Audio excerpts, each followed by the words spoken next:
Ana Monica Fonseca. Thank you very much for for being here today with us. And of course, to all the other colleagues that joined us today for comments and interventions on our topic of today, human rights discourse, economic interdependence, and constrained democracies at the end of the Cold War. Also, a big welcome to all our audience. Just a few words about our project. It's a project that since the beginning we wanted to go beyond traditional Cold War narratives that placed the United States and the Soviet Union at the center of action in the final period of the Cold War. Traditional narratives assuming that Europe was mostly a passive actor in the course of events. The project Europe and the Fall of the Berlin Wall wants to emphasize the specific role of European actors in the final years of the Cold War and in the developments that eventually culminated in the fall of the Berlin Wall in 1989. This is a perspective. This European agency is a perspective that has been explored by Cold War historiography in recent years, and we thought that this was our starting point. So we traced back the origins of this European role to the Helsinki Summit in 1975, stressing the role of European actors in this process, from the European Economic Community to political leaders, national political leaders, non-governmental organizations, youth and students, activist groups, in promoting political contacts, in promoting cultural exchanges, in promoting the dissemination of values such as freedom, democracy, human rights between the two sides of the Berlin Wall, between the two sides of the Iron Curtain, between the two different parts of Europe that existed at that time. So this is the general idea of the project that has been evolving through a series of activities taking place in 4 different European countries involved in this project, and bringing together universities and research centers, private foundations, non-governmental organizations, and youth activist groups. Above all, we wanted to and want to promote a better understanding of European history, a better understanding of European diversity and the diversity of European history, a deeper knowledge of European common values, and at the same time to encourage democratic participation of younger citizens, and to explain to the younger generation that, as in the past, the construction of the future depends largely on their participation and their activism, whether through European institutional structures or through the agency of an informed and responsible citizenship. To finish, I want to thank again to the University of Helsinki, to the Willy Brandt Foundation, the European Association of Young Educators and their branches in Lisbon, Helsinki, and Berlin, and the Stitching Cat Project Association in Amsterdam, who already organized a very interesting activity. I want to thank all these institutions and individuals for their collaboration in this project. Unfortunately, I can only stay for a while this afternoon, since I'm part of the committee of 2 master's dissertations also taking place this afternoon, also by Zoom. So I really do not have to move physically, but I will have to move virtually. So again, thank you very much. And Stefan, the floor is yours. Thank you, Luis. And let me also, on behalf of the University of Helsinki, reiterate Luis's words of welcome. And also, before handing over to the speakers, say a few words about why this period between 1975 and 1989 is particularly important for anyone trying to make sense of contemporary politics. So first of all, the sequences of political history may or may not be slower than those of popular culture, where the recycling of fashion and themes from a recent past seems to move in 20 or 30-year cycles. At least this is what is suggested in TV time, where it seems we moved on from sitcoms such as the 70s show or the Cold War spy thriller series The Americans, which was set in the 1980s, to taking a nostalgic look at the 1990s in Everything Sucks. But in this seminar, we keep our focus firmly on what is sometimes called the long 1970s, which has lost none of its importance for understanding the current social and political landscape. So the idea is simply to zoom in on a few research topics that highlight the contemporary significance of this era. And another aspect that also has to do with periodization is that we often tend to think about political history in terms of crisis. So the Harvard historian Charles Meier has described the 1970s as one of three major systematic crises in the 20th century, by which he means first, the crisis of political representation preceding World War I, and then the financial crisis around 1930, which, as he underlines, was a crisis within capitalism that was eventually resolved through the New Deal, wartime economy, and welfare states. But the third crisis, that of the 1970s, was much broader, and this is also why it is still very much with us today. As a crisis of industrial society, it meant, among other things, that earlier recipes for dealing with unemployment and inflation no longer seemed to work. And here in the North, one symbolic event was in 1976, when the Swedish Social Democrats that had been in power for 4 decades then lost to a bourgeois alliance. This crisis of post-war industrial society was, of course, prompted by technological development and globalization. And as Meier points out, it afflicted both sides of the Cold War divide, but at slightly different times. So the Western countries experienced it first in the 1970s, and Eastern Europe mainly in the 1980s, which was also the decade of the so-called Third World Debt Crisis. But the 1970s was not only about substantial changes in political economy, there was also a growing awareness of planetary limits to growth, which in 1972 was the topic of a famous report commissioned by the Club of Rome. And the great tragedy of this report is that for a long time, its warnings against unsustainable levels of energy and resource use failed to convince global elites, with climate change greatly accelerating, as we know, between then and now. So if the 1970s launched a number of ongoing debates on still unresolved global tensions, this is certainly one of them. An acute awareness of planetary limits to growth, at the same time as the economic growth imperative was never seriously called into question by those in power.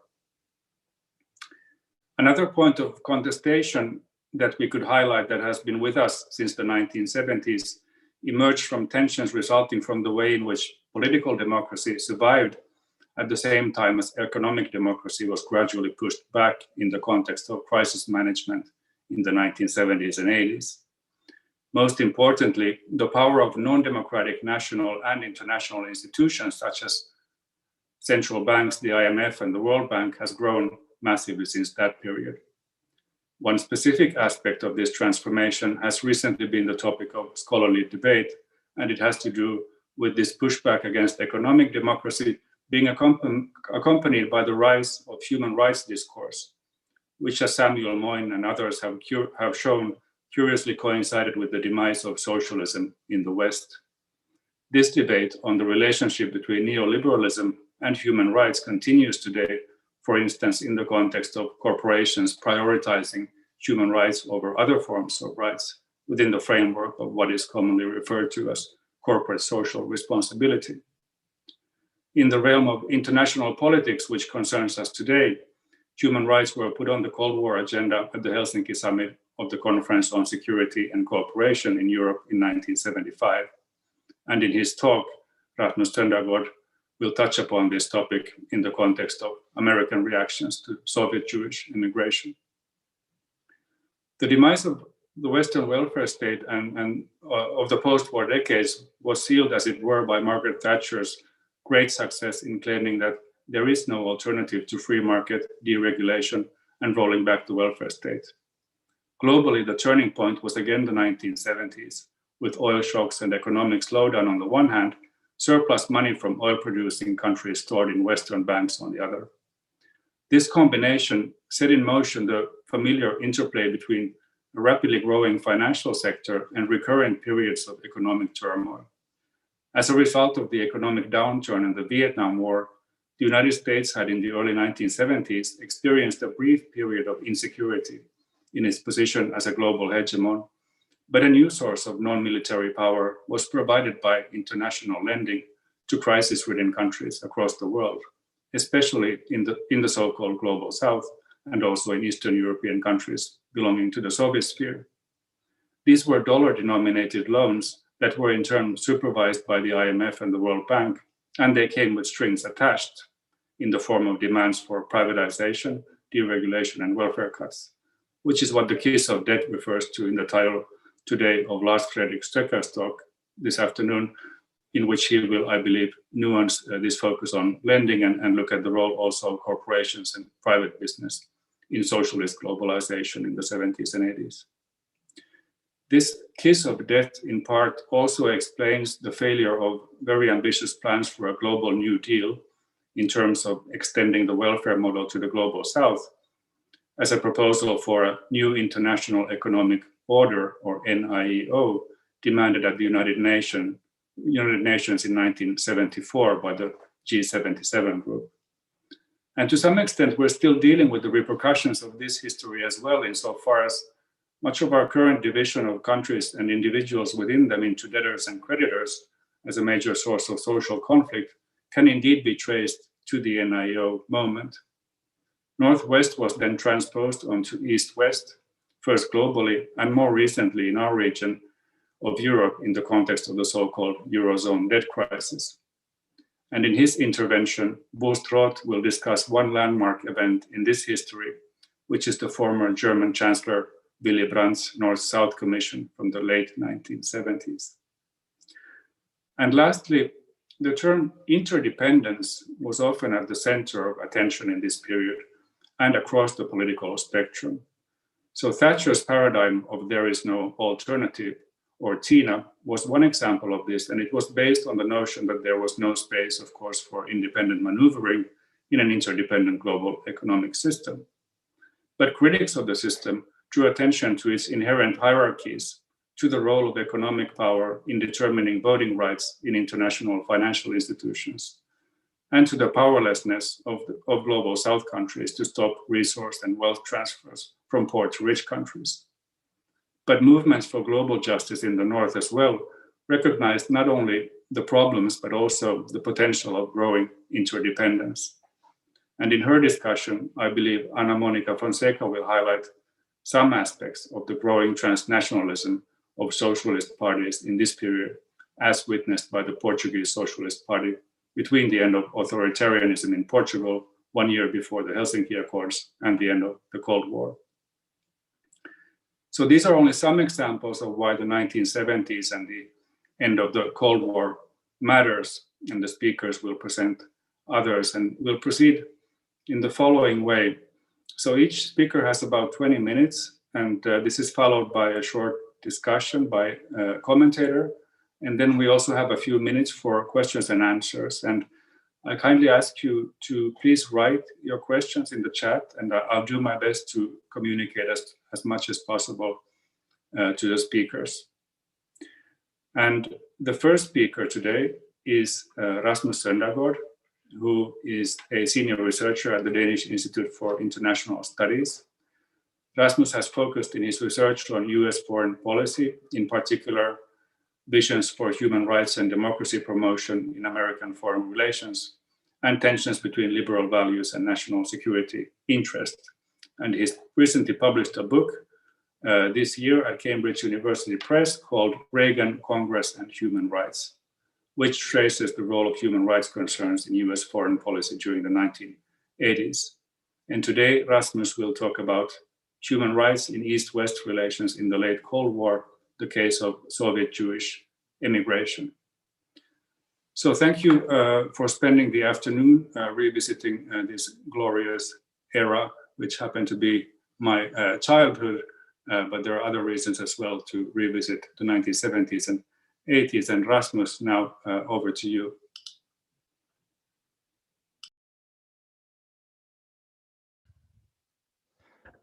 Thank you, Stefan, and thank you, Luis, for the introductions. Would it be possible for me to share my screen? I have a slideshow I would like to share, but it says that the host disabled participant screen sharing. Okay, let me try it. Try now if you... Yeah. Yeah, and it works now. Just give me a sec.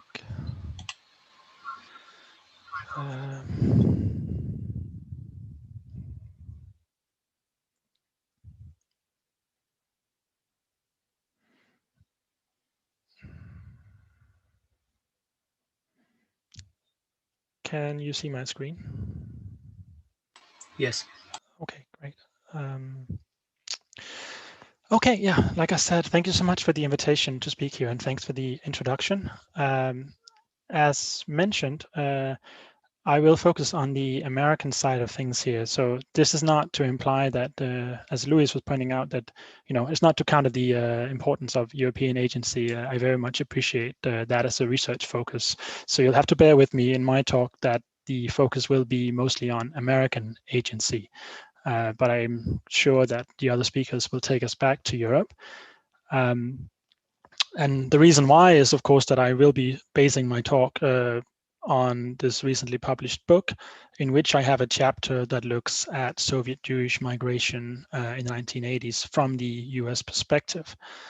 And before I turn to the Helsinki Accords and the issue of Soviet Jewish migration, I wanted to open by just saying a few words about sort of human rights and American foreign relations in the long 70s. Sam Moyn was already mentioned, and so lots of historians have contributed to our knowledge on human rights and American foreign relations in the 70s, and I'm trying to push that into the 80s. But for our talk today, I just want to point out, I think, a couple of general observations about this, as I term it here, American rediscovery of human rights. So, as I'm sure everyone is aware, the US played a significant role in the 1940s in setting up the UN and the Universal Declaration, not least Eleanor Roosevelt, of course, on the committee that drafted the declaration. But American attention to human rights very much disappeared, or at least was greatly minimized over the course of the 50s and the 60s. And so for that reason, several historians have pointed to there being a rediscovery of human rights in the American foreign policy establishment and society as a whole in the 70s. And for our purpose today, it's worth noting that there were at least two different approaches to human rights in the US in the 70s, 80s.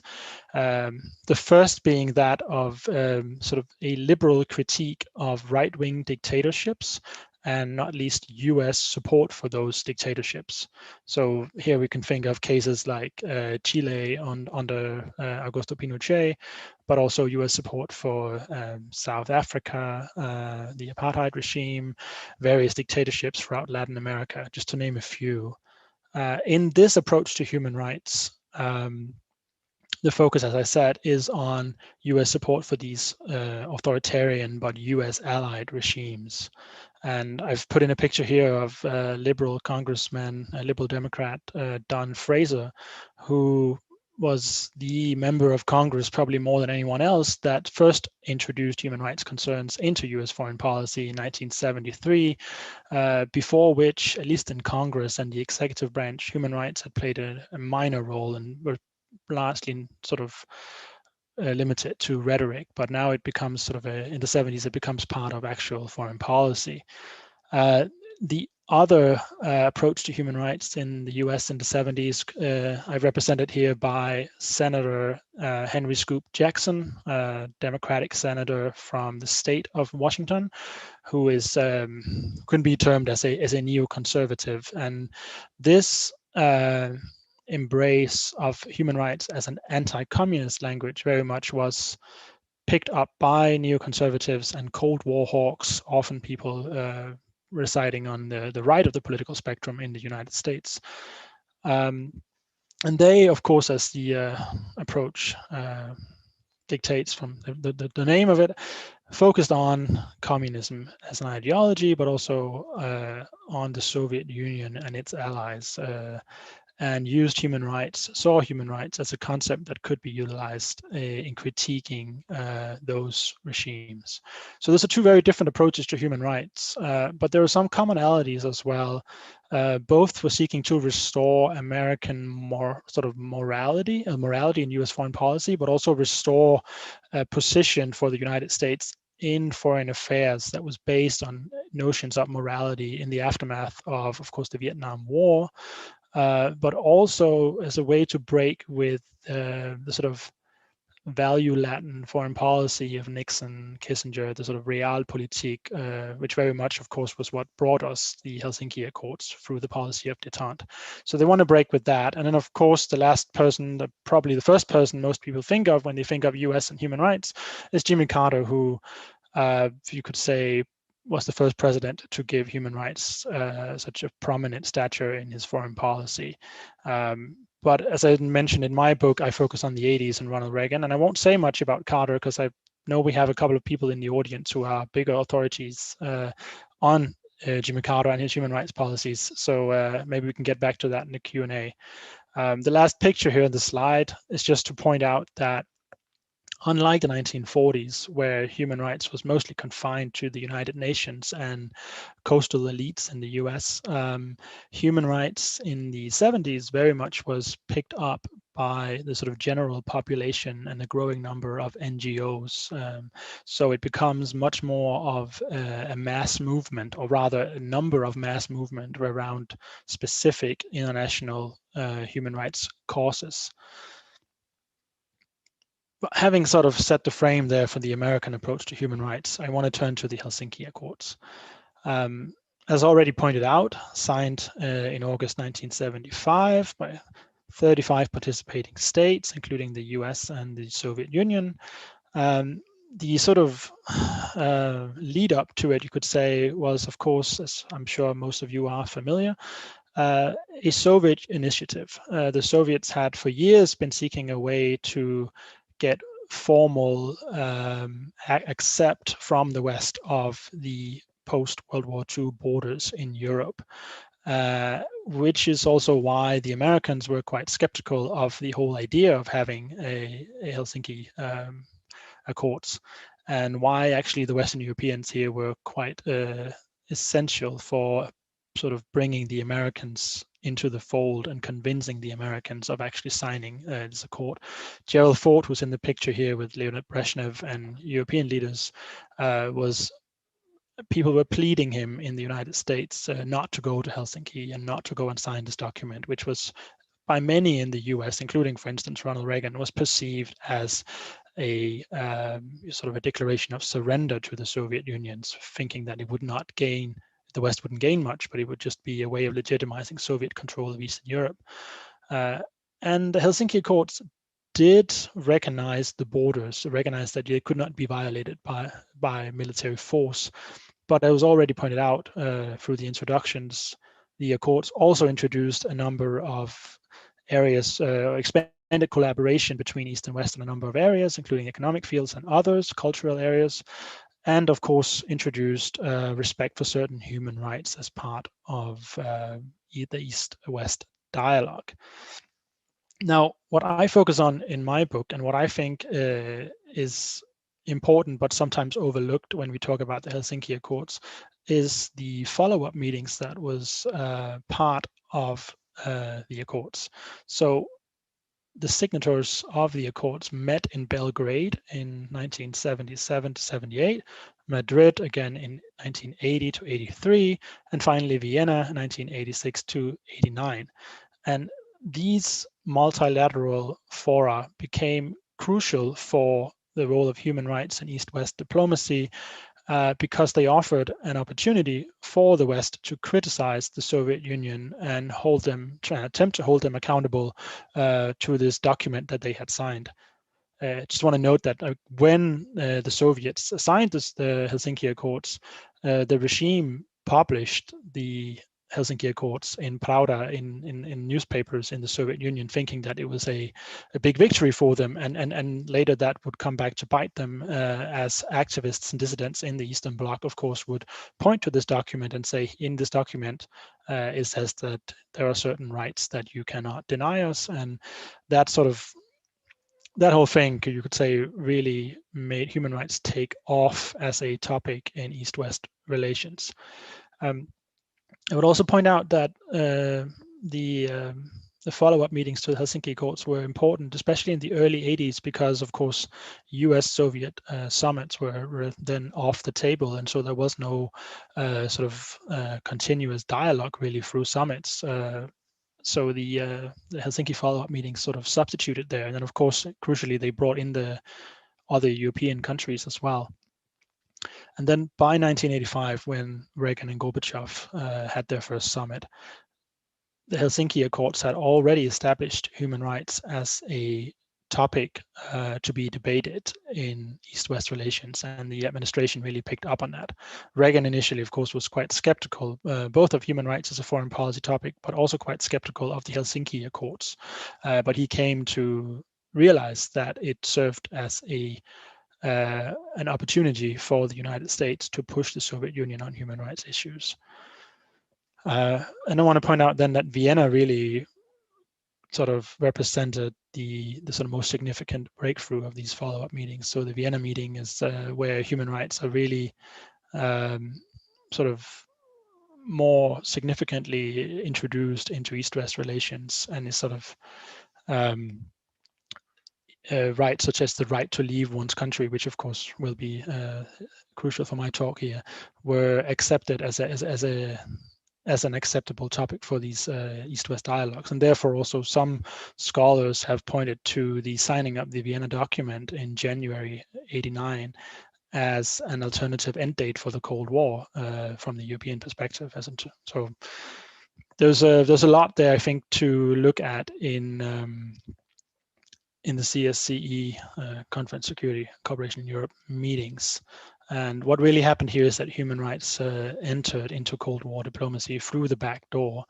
And a final observation about the Helsinki Accords, that of course they were very much made possible through detente, through the coming together of East and West. But the irony, of course, being that detente allowed for the Helsinki Accords, but then the Helsinki Accords, and specifically the human rights provision of it, really undid detente afterwards. So it became its undoing, you could say. I want to turn now to Soviet Jewish immigration. As I pointed out initially, in the US, there were quite a lot of disagreement between the liberal and conservative approach to human rights. And on a number of areas, that led to strong contestation between the two sides about the approach to human rights and the role of human rights in US foreign policy. But Soviet Jewish migration really was no such case. Rather, it was one of those human rights issues, at least in the 80s, that really unified liberals, conservatives in the United States. Not surprisingly, possibly because of course, the sort of overlap between values and human rights in this case, and the sort of legitimate and sincere desire in the US to help a religious minority that was being persecuted, but also, of course, because that human rights happened to overlap nicely with American security interests, as opposed to other human rights issues where those were conflicting. So without doing a long speech on the history of suppression of Jews in the Soviet Union, just to say that obviously under communism, religious minorities such as Jews were subject to a great deal of repression in various ways, but specifically with the Six-Day War in 1967 and the sort of uptick in Zionism that brought about, and resulting in numerous Soviet Jews seeking to leave the Soviet Union to join the State of Israel. That really set in motion a much stronger push inside the Soviet Union for Soviet Jews to be allowed to leave. And of course, the Soviet Union viewed this as a danger to its legitimacy and to its status internationally, because it would what does it say about the Soviet paradise if everyone wants to leave? So it became an issue that the Soviet authorities really cracked down on, and as a result, in the late 60s and in the 70s, we saw a growing number of Soviet Jews who had been denied the right to immigrate, and they were then known as refuseniks. They had been refused to leave, and many of these became international human rights superstars in the West. And here, of course, the Helsinki Accords again are important, because the right to travel and the right to family reunifications were some of the crucial human rights that were in that document, and those were the parts of the Helsinki Accords that Americans advocating for Soviet Jewish migration would then refer to. And I just want to note on the extent of the US engagement here.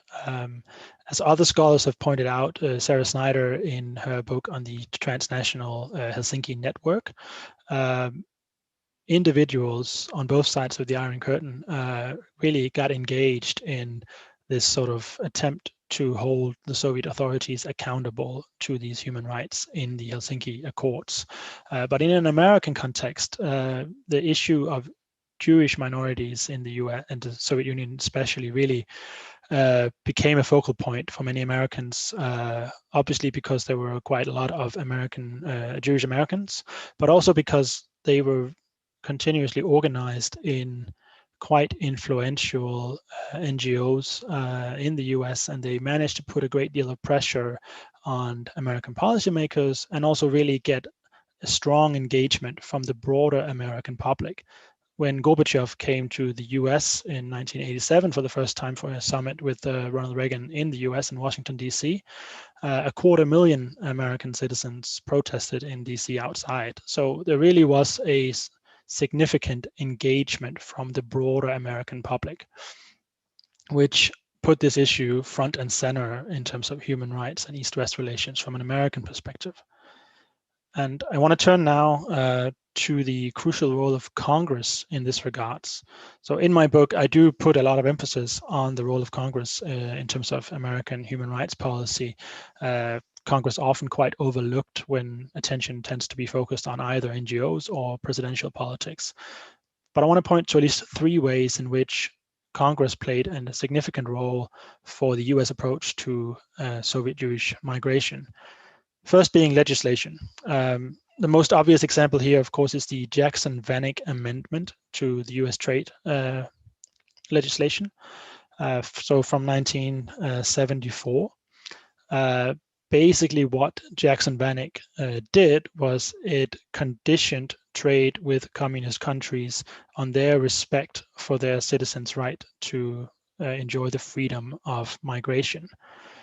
The Jackson part, of course, in Jacksonvenic comes from Senator Henry Scoop Jackson, which I mentioned initially. But this actually is the first time that US trade relations are linked to human rights practices in other countries. So it is a significant moment, not just in terms of Jewish migration, but also in the wider history of American human rights policy. So that's one of the key legislation experiences. The other one would be the establishment of the US Helsinki Committee in 1976. As others have pointed out, the Helsinki Accords led to a number of groups being formed both in East and Western Europe, so-called this Helsinki network. And what in the US, what they did is executive branch and members of Congress came together in establishing the US Helsinki Commission, which took it upon itself to help monitor Soviet compliance with the Helsinki Accords. And through this activity, through hearings, etc., the Commission really built up quite a significant amount of expertise, which meant that it came to play a really significant role in the US delegations to the Helsinki follow-up meetings. So this predominantly congressionally led commission played a really important role for the US approach to human rights and East-West relations, including Soviet migration, Jewish migration. And finally, there's an element of activism that also often is mostly focused on, of course, activists and people outside of government, but actually members of Congress became quite involved in the activist part of Soviet Jewish migration. For instance, the Congressional Human Rights Caucus, which was established in 1983, which is something I spent another chapter on in my book. One of the people in the picture, you see the tall gentleman, gray hair in the back, John Porter, was one of the people who co-founded it, along with Tom Lantos, who was the only Holocaust survivor to serve in the US Congress. They created this Human Rights Caucus with a broad human rights agenda, but very much it was shaped by their experiences with traveling to the Soviet Union and meeting with refuseniks, Jews who had been denied the right to migrate. And they really put in a broad spectrum of sort of more activist, non-traditional congressional initiatives, anything from letter writing campaigns to protests to having individual members of Congress adopt individual refuseniks and sort of commit themselves personally to this, to secure the release of those individuals, to art exhibits, all sorts of things that really sort of just expanded the congressional engagement with refuseniks and put increased American attention to the issue. And in this picture we see here, of course, Nathan Sharansky, sort of the more famous Soviet refusenik, when he finally was allowed to leave, and after a few months in Israel, he comes to the US and is awarded the Congressional Gold Medal, and just to sort of demonstrate the importance that Congress put on like collaboration with these refuseniks. So what they did, of course, Congress, was they put pressure on the Soviets to allow immigration, but they also really, and probably more importantly, put pressure on the Reagan administration to emphasize this issue in his dealings with Mikhail Gorbachev, and really sought also to push the question of linkage. So like, not successfully though, but seeking to get Reagan to commit to not moving along with progress on economic and security issues without also securing progress on human rights and migration issues. But they did manage to give, I think also it was maybe somewhat neglected in the scholarship, but they really offered Reagan, I think, leverage in his negotiations with the Soviets, because he was able to point to congressional opposition and tell Gorbachev that without some progress on Jewish migration and other human rights issues, he would not be able to secure congressional support for other issues that the Soviets cared about, such as another SALT agreement, for instance. So coming to an end here, some of the broader consequences of the issue and of the American approach to Soviet Jewish migration. For Soviet Jews, it actually was rather mixed, and I think maybe the verdict is still out on the extent to which American efforts on this issue helped or hindered Jews in migrating from the Soviet Union, because we do see actually a decline in visas issued to Jews seeking to migrate after the Jacksonvenic Amendment, but also after, for instance, the US boycott of the Moscow Olympics in 1980. And there is this long stretch of virtually no visas being issued. And then, of course, eventually, as the Cold War comes to an end, that changes. What is more established in the literature, and what I think I can easily agree with, is the extent to which the issue, along with other human rights issues, helped to undermine the legitimacy and the international prestige of the Soviet Union. Not least because people seeking to migrate really sort of hurt the perception that the Soviet Union was trying to promote of it being a model society.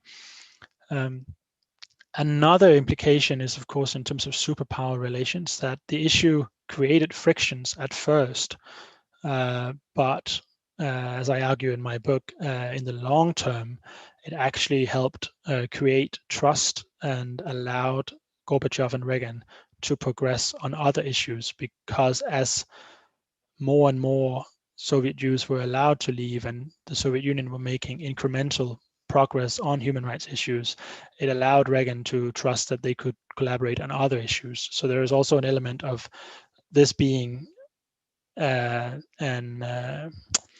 risk, or like having a negative impact on superpower relations initially, but actually turning out to helping progress in other areas. And finally, in a much broader perspective in terms of the US, this really helped institutionalize human rights in US foreign policy. Not least Jacksonvenic, the Jacksonvenic Amendment, which was with us all up until 2012, where it was removed, but then replaced by the Magnitsky Act, which allows the US to impose much more targeted individual sanctions, and which we've seen being used to a great effect against individuals in Russia these recent years. But also the Helsinki Commission is still very active on promoting human rights issues in US foreign policy. And of course, the NGO variation, Helsinki Watch, is what we now know today as Human Rights Watch. Finally, the Congressional Human Rights Caucus is also still part of the US human rights infrastructure now through the Tom Lantos Human Rights Commission. So this issue of Soviet Jewish migration really pushed the establishment of legislation and commissions in the US, which now, of course, have a different focus than it had then. But really, sort of that particular issue really helped push forward human rights much more broadly in American foreign policy. So I'm afraid I might have used up all my time and more, so I will just say thank you and shamelessly direct you to the book here, which can be acquired from Cambridge's webpage with a 20% off using this code here. But I look forward to questions, and I look forward very much to hearing the other presentations as well. Thank you.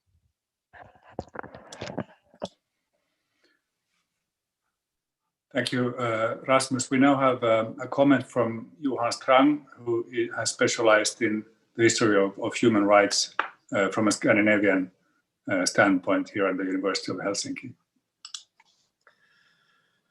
So yes, thank you very much, Rasmus, for an interesting presentation, and also for this book that I can less shamelessly promote as well. It was a really a great read in many ways. I think that your accounts, both the presentation and the book, fill many gaps in the scholarly literature on human rights since the Second World War. I mean, there is this massive literature on the immediate post-war period, the Universal Declaration and the European Convention. There is quite a lot written about the 70s, the breakthrough, and there's an emerging literature on the 90s when human rights became like the universal moral guideline of the post-historical era, the end of history, and so forth. But you bring forward the 80s and the ways in which human rights were mobilized for the explicit purpose of winning the Cold War. And that's rather a fascinating kind of story. And there's also a lot of literature on the cascading effects of the Helsinki Accords in Eastern Europe, and less known are the implications and interpretations that was given in the West, and particularly in the US. So there's a lot of gems in your book, and it's really fascinating in many ways.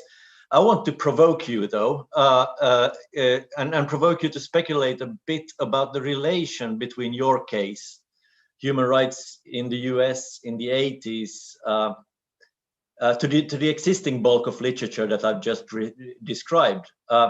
And the first point is about the connection between human rights and European conservative anti-communism during the Cold War period. I mean, there is this literature on the advent of the European Convention of Human Rights, its origins in European Christian democratic traditions, in conservatism, in Catholic traditions even.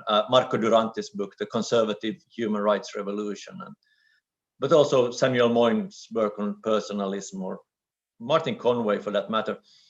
I mean, for me, this raises a number of questions about this European conservative human rights motivated anti-communism and your story of Reagan's deployment of human rights for anti-communist purposes. I mean, both in terms of concrete connections and also more like theoretical or intellectual similarities and differences. And this might also be of interest when looking not only backwards, but also forwards to the 90s and 2000s, when human rights became the ideological beacon around which Europe was reuniting. And what's kind of Reagan's legacy for this European 90s human rights stuff? I don't know. This is really difficult, but and the other point I want to raise is also mentioned already by Stefan in his introduction, and that's the connection between your case and the recent literature on human rights and neoliberalism. Sam Moyne and Jessica White and others who've argued that neoliberals saw human rights as a means of protecting the rights and freedoms of the individual and also market economy as such from democratic pressures, constitutional protection of capitalism. And I mean, Reagan is not only seen as a conservative and anti-communist, but also a key figure in the literature of neoliberalism. And a book, let alone a 20-minute presentation, cannot cover everything. I understand that. And your book is explicitly on foreign policy. But still, do you know the extent to which Reagan saw human rights as part of his economic agenda as well? And I think this point about human rights and neoliberalism might have consequences for our time and also for our part of the world as well. I mean, I think that Philip Thayer has argued in his book Europe since '89 that it was tragically unfortunate that for Eastern Europe that neoliberalism happened to be the dominating economic ideology at the time of transition. But perhaps if there is a connection between Reagan, human rights, and neoliberalism, this was perhaps no coincidence. It was like the lethal combination of neoliberal economics and the moral rhetoric of human rights that ended the Cold War. So perhaps the neoliberal era afterwards was the price that we had to pay for tearing down the wall. These are very difficult questions, and they go way beyond your brilliant book. But you can take this as my speculation as a sign of appreciation that your book was really thought-provoking and inspirational, and I'd love to hear your comments to what I had to say. Thank you very much. Well, thank you so much, Johan. That's very kind. I'm afraid my answers will be brief and not terribly enlightening, but I would start out with saying that when I came to write this book, and my approach for the book very much was shaped by a movement in American historical scholarship within foreign relations that says that, okay, now we've had the international and transnational turn in American foreign relations scholarship, and that is great, and that has done a lot of good stuff for the scholarship. It was much needed. But there are also those who advocate of recentering the United States in the foreign relations of the United States, and of looking more at the relationship between domestic politics and foreign policy. And that was very much my sort of approach to this field, which unfortunately also means that I have really had a sort of American-centric approach to this, because so the book, what I do in the book is that I take Reagan and the sort of executive branch on the one side, and that's where many books on this topic stops. They do that, right? And the book's contribution very much has been to bring in Congress, individual members of Congress as an institution. And so my focus has very much been on that sort of the battle between the executive and legislative branch in shaping US foreign policy on human rights issues, which also has meant that I have not had as much of a outward look. I have case studies, Soviet Jewish migration, apartheid South Africa, the conflict in Nicaragua, but I look at them always at like, how was the American policy made and from a sort of American perspective, which means I don't have much to say in terms of sort of, you could say that more sort of Reagan's legacy in Europe, unfortunately, but I think it's a very interesting point. And the same you could say with neoliberalism. I think Sam Moyn, when he wrote his sort of first sort of path-breaking human rights book, right, some of the criticism that he received and some of the criticism that he took to heart was that he did not focus much on economics. And that's why he came back and wrote the Not Enough book, in part, I think, with, you know, obviously looks at the relationship between human rights and neoliberalism. And I would probably say that having read Moyn's recent book, but also Jessica White's book on neoliberalism and human rights, I regret not spending more time in my book and not at least sort of just including a little bit on Reagan's economic policies in relation to human rights, because I think that would be really, really interesting. But it is something that I also do not do. So I guess my point here, my response will be that I appreciate the comments, and I think that both sort of, you know, the relationship between Reagan's human rights approach and anti-communist human rights approach and the European human rights stuff that Marco Duranti and others have written about, bringing that together, integrating that more, looking, contrasting, comparing would be really, really interesting.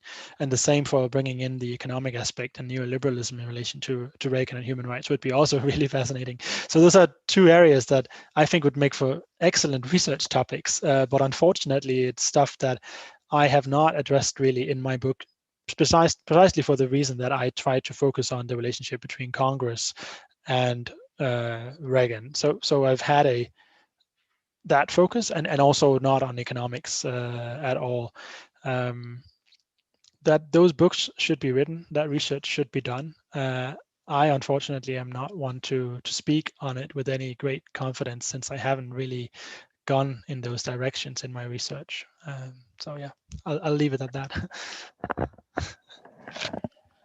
Thanks very much, Rasmus, and thank you, Johan. There are no immediate reactions in the chat, but if you have some, we can maybe return to that later in the seminar. But in the interest of time, I think we have to move forward. And actually, this is a perfect bridge where we left off, because the next topic will focus on another breach in the Berlin Wall in terms of economic East-West relations. So the next talk is by Lars Fredrik Stöcker, who is from the University of Vienna, and he has a PhD in history from the European University Institute. He has published a book called Bridging the Baltic Sea, Networks of Resistance and Opposition During the Cold War Era in 2018. And he is now focusing in his next project on Polish socialist globalization. So over to you, Fredrik.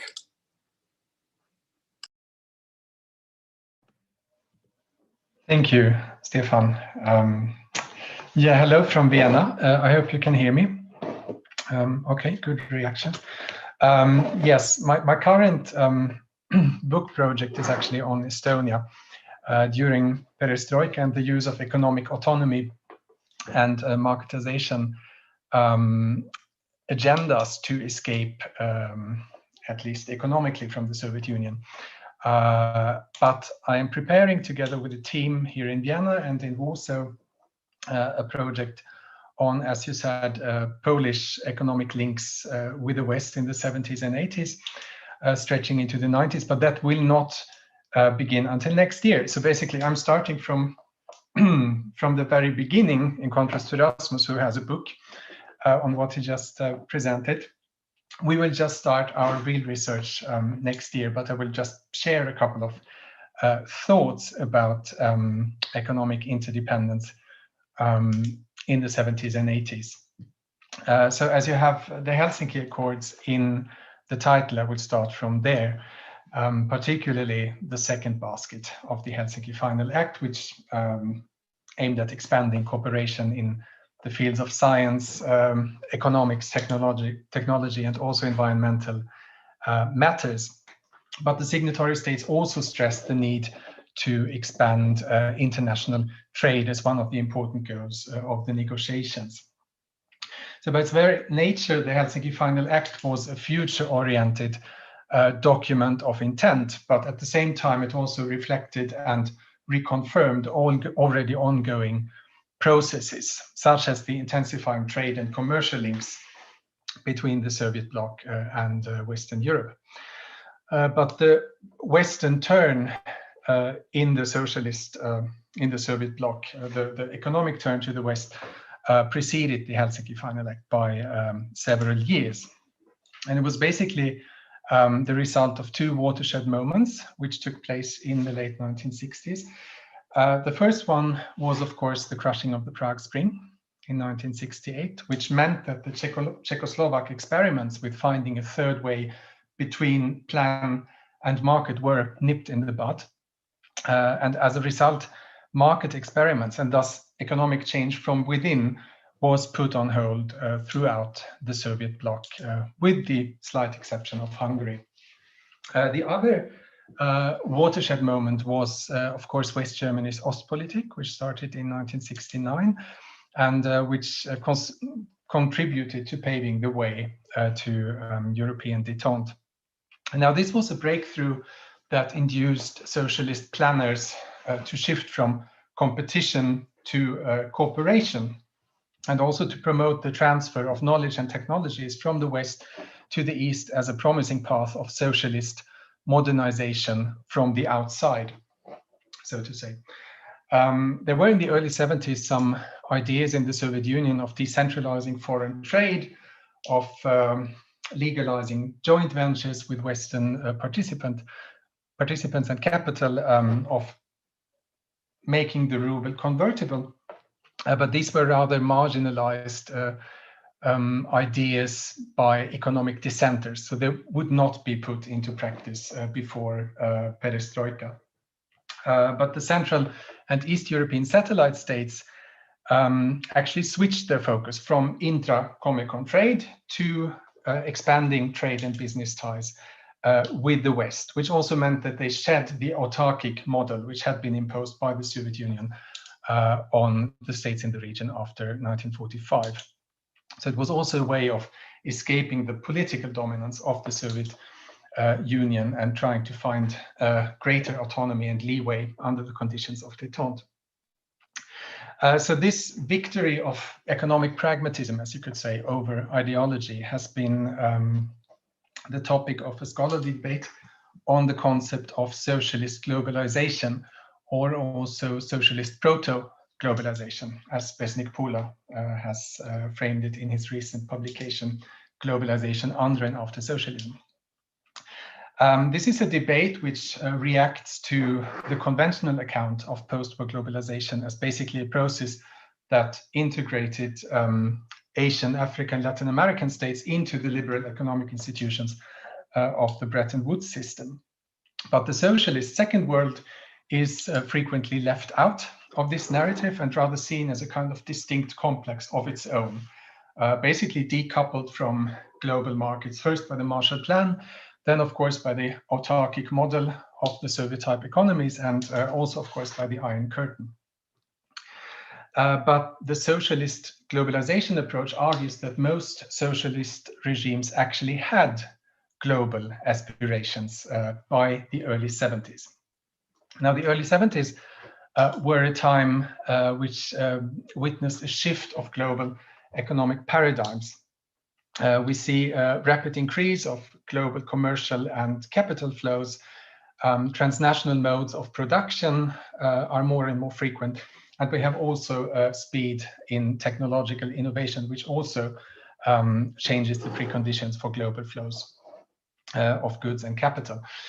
And this was also the time which saw the birth of a radical free market ideology, which aimed at removing all obstacles to economic circulation and has been called a harbinger of the neoliberal revolution.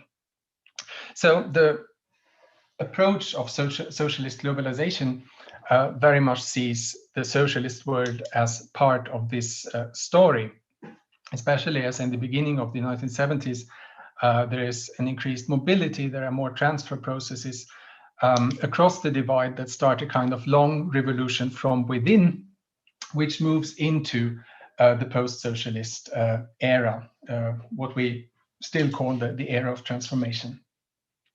But the 1970s were also a decade when international lending, borrowing, experienced a rapid growth. So the reintegration of the Soviet bloc states into the global economy primarily went through the gigantic Western loans that many of them took. And the strategy of the borrowing states was to buy technologies from the West, which then would modernize industrial production at home. And the aim was to produce export quality goods that could be exported to the West for hard currency. And with the hard currency, the debts were to be paid off. So on the one hand, closer trade and business ties with the West were seen as a kind of trigger for a second socialist industrialization. And on the other hand, it was seen as an opportunity to get the necessary funds to import consumer goods to satisfy the needs of the domestic market. But many Soviet bloc states got into trouble with this strategy, not at least because energy costs rose after the oil crisis and had partly to be imported from the West for hard currency. Then the trade revenues were smaller than expected, also because of the competition from East Asia.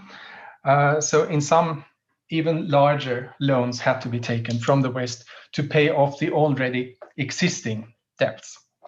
So the result of the story was that by the late 1980s, the economic growth rates in the socialist states were alarmingly low. The GDP per capita rate had dropped in comparison to the West, and the overall significance of the socialist states in the world economy was in steady decline. So this is why the economic policies of the socialist states have been circumscribed with a catchphrase, the kiss of debt, which means that many socialist states ended up in a debt trap that then significantly contributed to the decline of communism in Central and Eastern Europe. So Poland in particular became known as the sick man of Europe already in 1979. The Polish economic turn to the West dates back to 1970, when Edward Gierek became prime minister. 1970 was, as you might know, the year of mass protests and strikes along the Polish coast because of shortages and planned price increases. So the calculation of the Polish government was to buy social peace by the massive import of consumer goods, and Western loans were necessary to finance this strategy.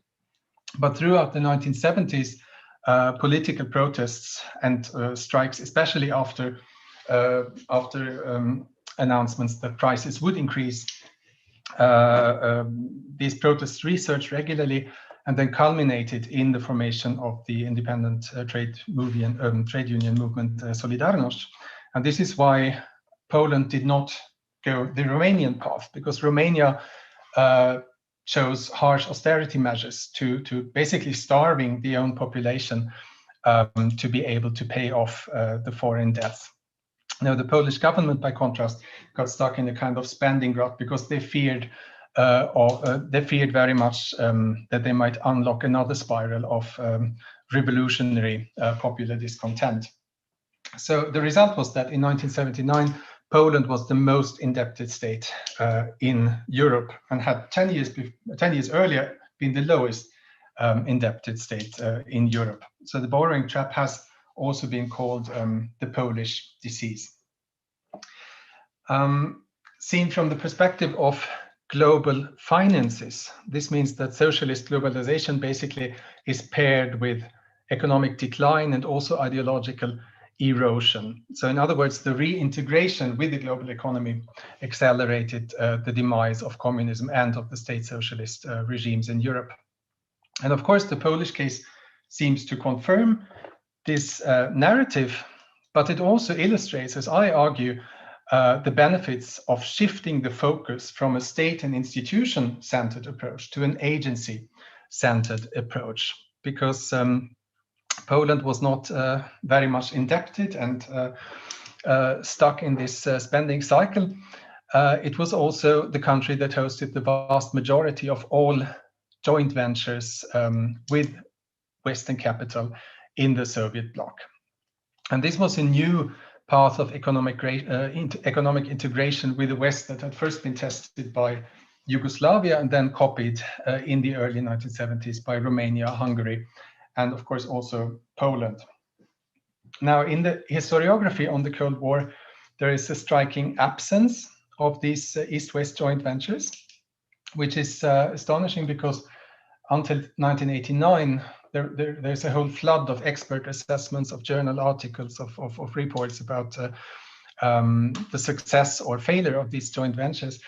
I think that the lack of interest in the topic might be explained by the fact that the joint ventures actually were only a kind of evolutionary stage on the path towards fully foreign-owned businesses.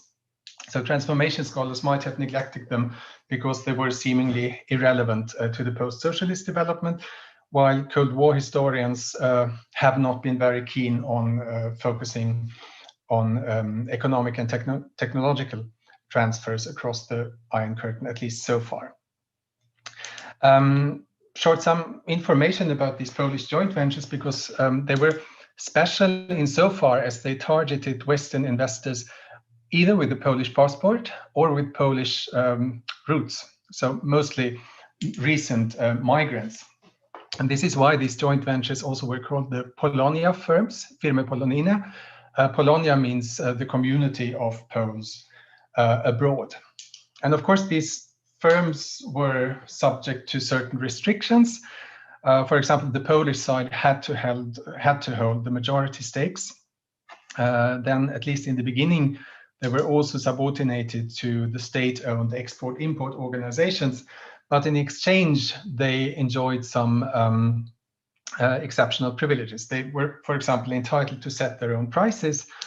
They could handle hard currency funds and even soon hire an unlimited number of local employees. That means Polish citizens in Poland. So by 1989, there were 2,000 of these Polonia firms operating in Poland and employing up to 100,000 employees, mostly in the light industry sector, so production of clothes or cosmetics, or in the service sector. So what we can see from the early 1970s, not only in Poland, is that we see a gradual shift of power, decision-making power, from planners and bureaucrats to direct producers. In other words, the role of the state in economic processes is gradually reduced. But we still lack empirical studies that counteract the image of the planned economy as a kind of strict centralized hierarchy which is under control of the party state. So I argue with this upcoming project that we have to bring society back in order to understand the origins of marketization and of mass recruitment into private entrepreneurship before 1989. I will shortly mention two aspects which I consider to be among the most interesting.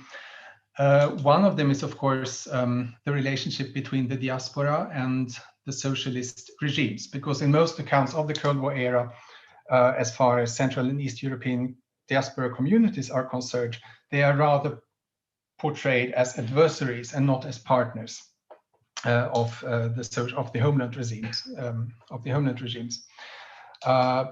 But there were, of course, mutual interests, because it was a way of making money. And Warsaw saw not only their capital as an asset to transform the Polish economy, but also their managerial and technical know-how, and also their connection with business circles in the West. So it was hoped that they would create a kind of snowball system. We can see the same dynamics in the Soviet Baltic republics after 1987, as the Soviet economy opened up, as Estonians, Latvians, and Lithuanians also counted on their compatriots abroad to get their economy going. In China as well, in the 80s, 70% of foreign investments were made by overseas Chinese.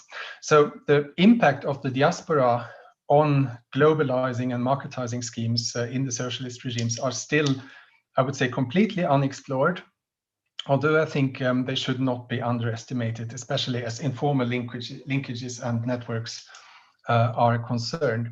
The second point is, of course, the socialist entrepreneur himself, herself.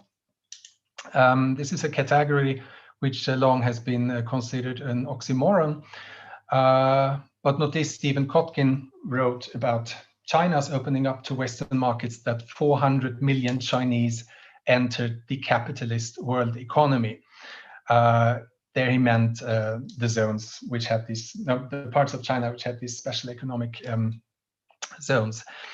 In Poland, of course, the number of people entering the capitalist economies was smaller, but still I think that we can say that these joint ventures gave birth to a new managerial elite, or maybe you can even say a new managerial class that actually succeeded in building up the know-how in management and international trade, and also could gather the necessary social and hard currency capital to be able to pay out their foreign partners after 1989, which often happened. So in the mid-1980s, there was already this image of the Polish yuppie, in other words, the Polonia entrepreneur. And in the 1990s, these people engaged in these transnational ventures topped the list of the richest Poles. So in a way, they formed the new core of a post-socialist economic elite. And this is also why it might be worth taking a closer look at them. Yeah, to sum up, this is a kind of effort to counteract the image of the Polish economy in the 1970s and 1980s as the emblem of stagnation, decline, and unsustainable consumption, because it was also a time when unprecedented opportunities opened up for those who were willing and able to engage in the expanding private sector and its numerous linkages with Western markets. And there was basically a process in which the socialist entrepreneur was not only a spectator, but he was also a co-creator of a new order, or maybe of the nucleus of a new order under the conditions of late socialism. So basically, we should try to go beyond this Cold War bias to discern what has been called the hidden integration of Europe, maybe, but it's also a way to make the socialist orbit part of the narrative of post-war globalization, especially in the beginning of the 1970s, which was a time when the Cold War was perceived to be a past phenomenon and when theories of convergence flourished. Thank you. That's all for the moment. Thank you very much, Fredrik. These two first presentations are very parallel in some ways, because these are two breaches in the Berlin Wall that came somehow through the back door. And in both cases, the diaspora plays a big role. And in both cases, we're talking about developments that had unexpected long-term consequences, of course. So I will now give the hand over to Henrik Meinander, who is professor in history here in Helsinki, and he is specializing in the political history and East-West relations from a Finnish point of view in this period. So Henrik, I hope you're there. Yes, thank you very much for invitation and for arranging this very fascinating seminar. And I also thank Fredrik Stöcker for this very challenging project that you will begin next year, if I understood. It's always like that, that you don't really know where you will end before you have done it, and that's the most challenging part of it. And I also very much like your main question about what really then was the driving force in the transformation of Eastern Europe. We can talk about ideology, but I think it's very important also to look at the economic driving forces also between East and West. So I belong to those historians who think that it was very much the economic changes in the global market that ended the Cold War and has led to where we are now, not so much the ideology. I know there is a strong kind of tradition now among scholars to focus on neoliberalism, but I see very much neoliberalism as a reflection of the economic changes. I know there is much discuss about that. But to focus on Poland is also interesting because I thought about when you spoke about those joint ventures about IKEA, the Swedish furniture firm that actually was one of the first, at least in Northern Europe, to invest or to start production in Poland in 1970s and 80s.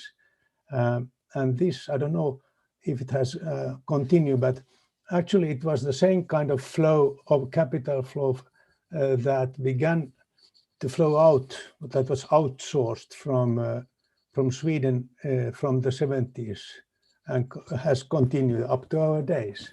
Finland, that is the eastern neighbor of Sweden, was included in this process already in 1960s. So there was a lot of production that was moved from Sweden to Finland, and some production also moved from Finland to Russia, to Soviet Union. The Finnish experience of this is rather interesting also. They were kind of, they were not joint ventures, but there was a lot of large projects together with Soviet Union that the Finnish politicians, especially Social Democrats, that had a leading role in from 1970s onwards to the millennium in Finnish politics, saw these investments and attempts to include what we now call the satellite, eastern satellite states with the rest of Europe. But I would see this very much also a kind of a process that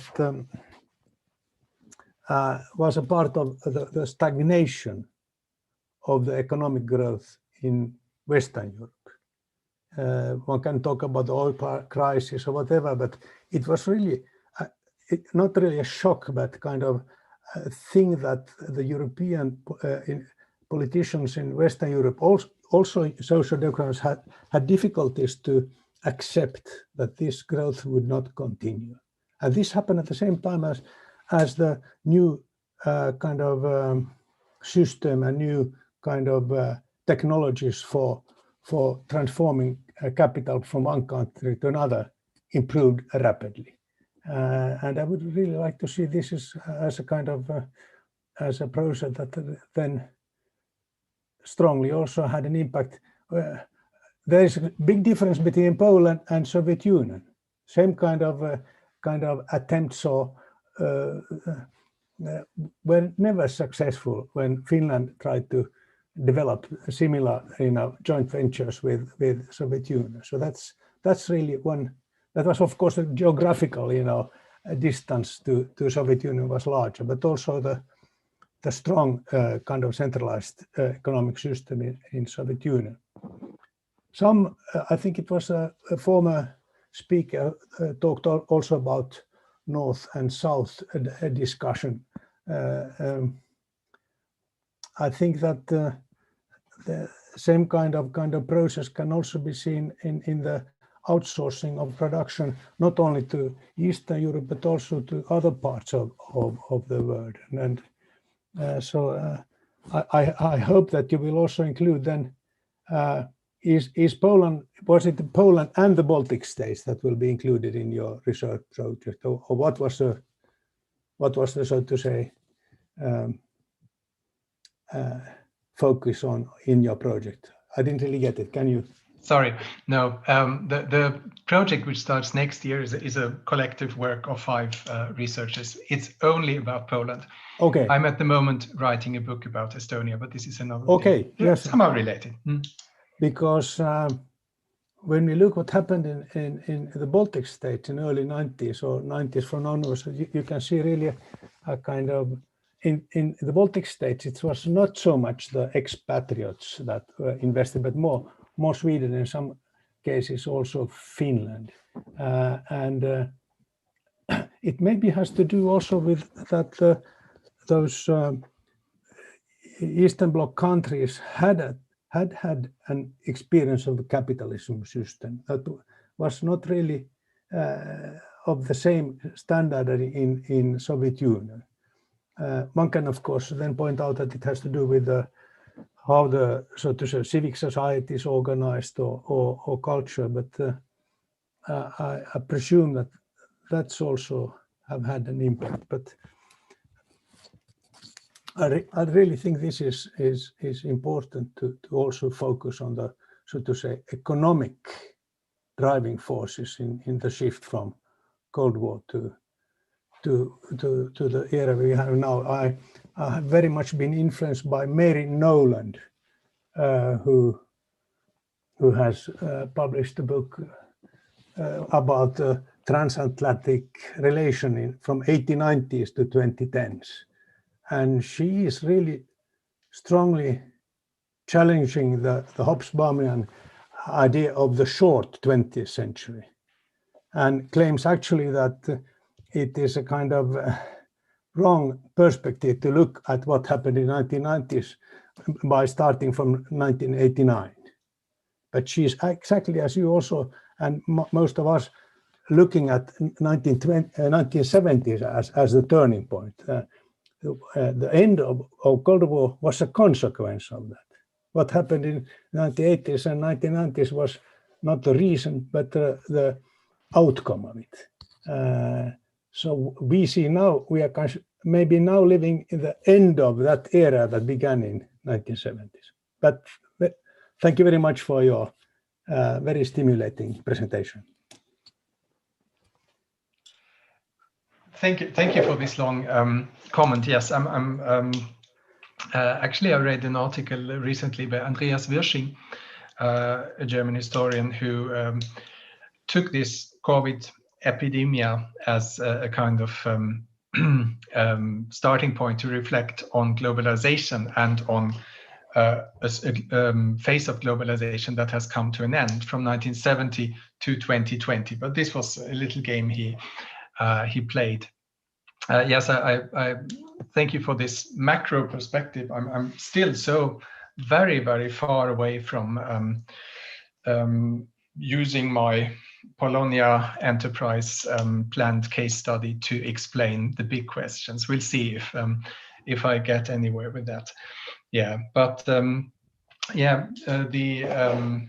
I think the difference, just to mention that what you said about IKEA. My mother's cousin was in Poland in the 90s, building up companies which produced for IKEA. So this continued indeed in the 1990s as well. But this was something, even in Estonia in the 1980s, there was production for IKEA. There were skis were produced for Finnish companies, boots or whatever it was. But this was a kind of, transnational production in a way. But it did not involve the entrepreneur on the other side, so to say. And it did not have the same effect of this bottom-up kind of dynamics, which we are interested in, especially when it comes to building up know-how of new modes of economic education and so on, which then has consequences for how private entrepreneurship continues in the 1990s. But I have not so many smart comments to make at this stage, so I won't take any more time and give the word back to Stefan, I guess, if there are no immediate questions. Thank you, Fredrik. This is a very exciting project, and there will be much to discuss. But I also, I'm afraid, I don't want to take away time from the other speakers, and we're a little bit behind. So Thank you very much, and we'll move on to the next speaker, who is Bo Stroth, who has been Finnish Academy Professor of Nordic, European and World History at the University of Helsinki, and before that he was Professor of Contemporary History at the European University in Florence. And among his many publications, I will only mention a couple of recent ones: Europe's Utopias of Peace, 1850, 1919, 1951, Bloomsbury in 2016, and then co-written with Peter Wagner, European Modernity, a Global Approach from 2017. And as I mentioned in the introduction, Bo will today be discussing the North-South relation from a European perspective, focusing on the new international economic order and the Brandt Commission. Thank you very much, Stefan. I'm glad to be here, and I would like to accompany what I'm going to say with some slides and share the screen.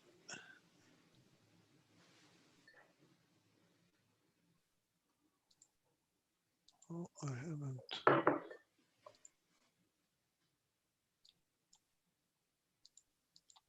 I must open the. I was in another meeting. Ah, like here it is. Here it is. Okay. So when I saw the invitation, when Stefan invited me here, by consciously misreading, misinterpreting the title, I saw my own counter narrative. And you see it in the above field here, a liberal teleology. I know that this is not Stefan's approach, but as a contrast to what I'm going to say, the period of mine is not 1975, 1989. It is the early 1970s or the 70s until the 2010s. And you see why I insist on this period. It is another approach. It's a crisis-driven history, and it is about the never-ending world poverty. 1971, the Western, as we know, the Western Western Bretton Woods order collapsed and the dollar collapsed. And the reason was that it couldn't stick to its gold commitment, and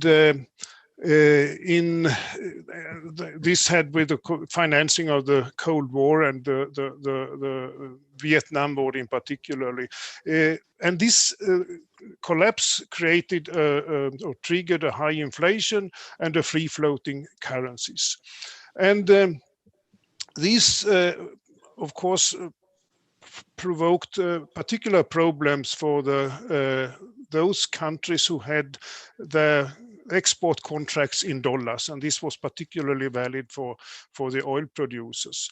And this led to the oil price shock in 1973, and then a second version 1979.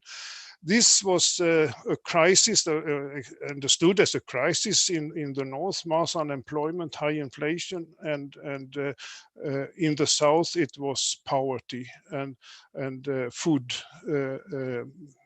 And these two crises were taken, entangled and taken together. And I think this was a new dimension, a new global conflation at a crisis time which we hadn't had to the same extent previously. This oil crisis, which was kind of taken in many parts of the rich North as a confrontation from the South, even after decades of development debate and development aid and assistance to the poor countries, some people, and another part of the North was, of course, after '68, and so the social movements was very much favoring and sympathizing with this rise, which was called the claims for the new international economic order. This was the oil price shock. Some people thought that this could be the model for a rise of the third world. And the leader, one of the leaders here was the Algerian president Boumedienne, who claimed that the United Nations should call for an extra session of a special session of the General Assembly, which was held in 1974. And this was a new forum for the new countries, because here you had one vote, one country, one vote, and the majority was among the third world countries, or as they call themselves from the establishment of UNCTAD, the G77, because then they were 77 countries. And away from the World Bank and the IMF and the Bretton Woods institutions, where the power relationships were quite different. And they now, in the wake of the oil price shock, they climbed a new monetary world order, national control of the multinational companies, even a possibility to nationalize them, of course, with compensation payment to the multinationals, but still they had the sovereignty over the raw materials which the MNCs exploited.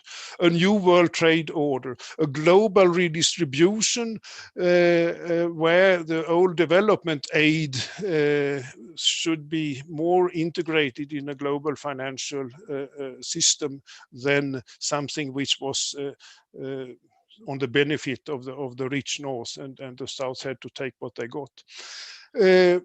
This was the background of the Brandt Commission, which was established in 1977 and worked until 1983. This NIEO protest, which took form in the United Nations General Assembly, with two special sessions, 74 and 75, began to peter out a little bit, because the North, I will come back to this, they started some kind of counter-offensive, didn't try to come to terms with this rising South protest. And among others in the North, there were concerns about this fact that it didn't, they lost dynamics, because many hoped that the dynamics should continue. And one of them was Jan Pronk. He was a radical minister of development in the Dutch government under Van Oil at the time. It was the most leftist government the Netherlands ever had. He was also cooperating with Erhard Epple, Willy Brandt's Minister of Development. And he was working in this UN machinery at the time, 74, 75, as a chairman of some of the sessions here, when the country after country in the South, they stood up and made their declarations, and proclamations and statements were taken, and they were in a certain euphoria, but then they saw that nothing happened with these declarations. And he got in touch with Robert McNamara, who was the World Bank director since 1968. You might have heard of him, I'm sure you have heard of him as the Minister of Defense during the Vietnam War. He was the one who organized the Vietnam War.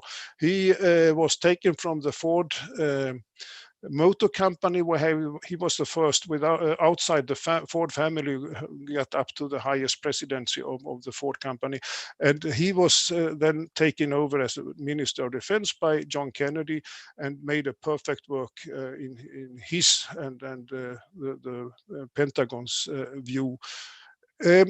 When Lyndon Johnson, who took over after the murder of Kennedy, wanted to campaign 68 for the presidency. He realized, because then the protest had started to get momentum against the war, that he must go for in another direction, and he sent McNamara to the World Bank, and as a director there. And there he started to, with the same zeal and the same commitment as he had organized the war on Vietnam, he began to organize the war on poverty in the World Bank, because he saw a connection between poverty and warfare, and so this was one motivation, but of course he had a new position, a new job.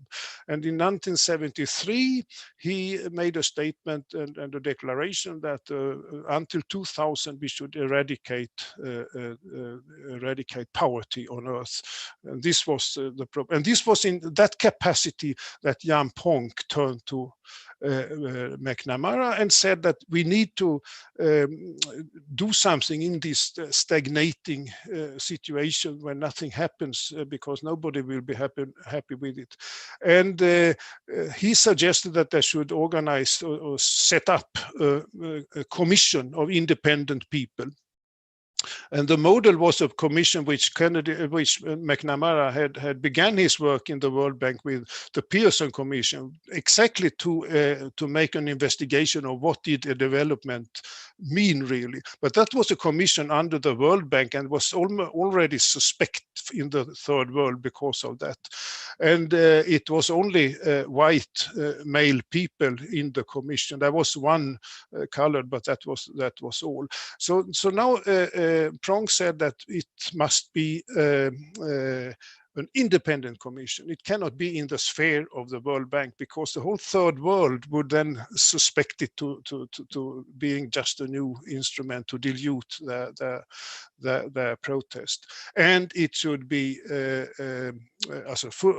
fully free, and it should be as many participants from the poor countries as from the rich countries. So these were the conditions, and then they met and they discussed who could lead it, who would be the perfect leader, and they both agreed on Willy Brandt, who both knew, of course. And this was how it started. It couldn't start as long as Kissinger was foreign minister, as long as Ford was president after Nixon, because he wouldn't agree. And it is very interesting to see how the timing was. Ford lost the election in November, 3rd of November, whatever, and then just at Christmas time, when it was clear that it was Carter who was going to take over,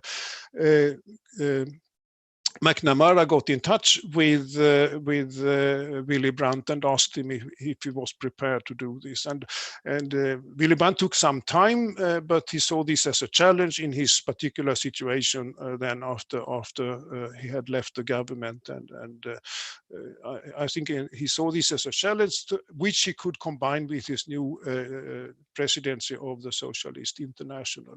And but he said, I'm not prepared to stand up and say it.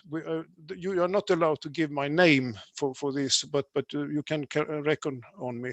And then exactly 2 weeks, 2 weeks before the installation of Carter, then McNamara made the committee or the commission public in a speech, and then it took 9 months to negotiate with the Third World about it, because there was a general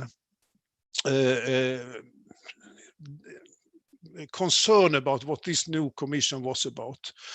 And this had, I think, particularly with the man to the left here to do, because he was very weak when the new international economic organization claim come on the table, and because of the Vietnam War, of course, and he couldn't confront it, but he did what he could to dilute it, to divert it, and to divide.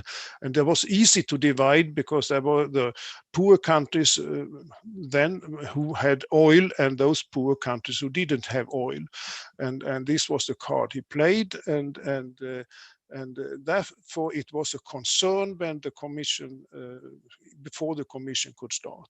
And the other obstacle was Giscard d'Estaing and Helmut Schmidt, the French-German duo, who not were interested in a new international economic order, but they were more or less on the same line as Kissinger in the opinion to ward it off. Giscard d'Estaing called the first meeting in Fontaine-Rambouillet for what later became the G7. It was there were 5 people at the time in November 75, and that was more or less implicit if you read the meeting minutes and so on, that it was against the South. It was experienced as a crisis of the North. So what was a possibility in the South had now been integrated in the perception among the leaders as a crisis in the North, and the South was not the whole poverty crisis and all that was gone. But this was one opinion in Europe, in the rich North, of course. The other current was this one, which Jan Ponck represented, the radical current who sympathized with it. And McNamara he was not really so he didn't know really what to do with the new international economic order. He knew that you couldn't just push it back. It represented something which had to be taken seriously. Kissinger, he saw a problem with poverty, but that was not a big problem. So he wanted to stop the whole to take the dynamics out of the movement. But that was not McNamara's. But he was not prepared to go the full way with the NIEO. One can say, and Brandt was more prepared. The Brandt Commission during these 9 months, they were more interested in going to the full way. I mean, more or less duplicate, more or less, or adjust to the southern protest and integrate it and in a more radical direction. And McNamara wanted to stop at the poverty, so eradicate poverty. This is the mission until 2000. It should be eradicated. Brandt and the Commission wanted to go further. Here is the report. It came 1980. When I planned this presentation, I made a choice between. I had to make a choice between going deeper into the work of the Commission. This is a very interesting story. I haven't discovered a lot of interesting things I didn't know before when I have gone through the source materials in Willy Brandt's archives in Bonn and also Olof Palme's in Stockholm about how they thought. It was 50-50. Some people, the two of them were Americans. It was one Democrat. They didn't represent political parties. They were out of politics formally, but most of them. But they had. I mean, one was the Ministry of Commerce in the Nixon administration. And another one was the owner and editor of Washington Post. And they had difficulties, of course, to accommodate to these problems. But the Europeans were basically social democrats. Palme was there, and Pronk was there, and Pisani, the French, was there. And also Edward Heath was also, he was more or less on that side too. He had his opposite, his adversary in Margaret Thatcher, of course. So he did what he could to demarcate him from her. But it became a process, a product after a lot of problems and crises and so on. But it is for me it is a very impressive project for the time, and this is why I think it is worth go back to it and see. We have now lived in 3 decades or something like that of certainties that there are no alternatives in history, and exactly to go back and look on the alternatives. I think the Brandt Commission is very, very, very interesting. There they had a horizon.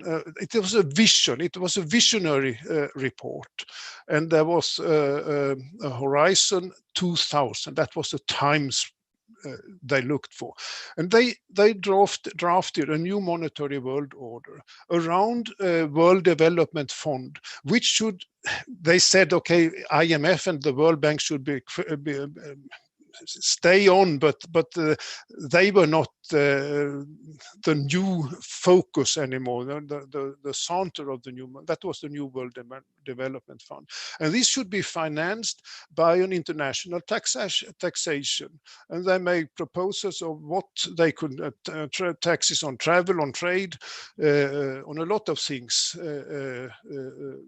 Had a systematic list of what they could tax. And this fund should then recycle.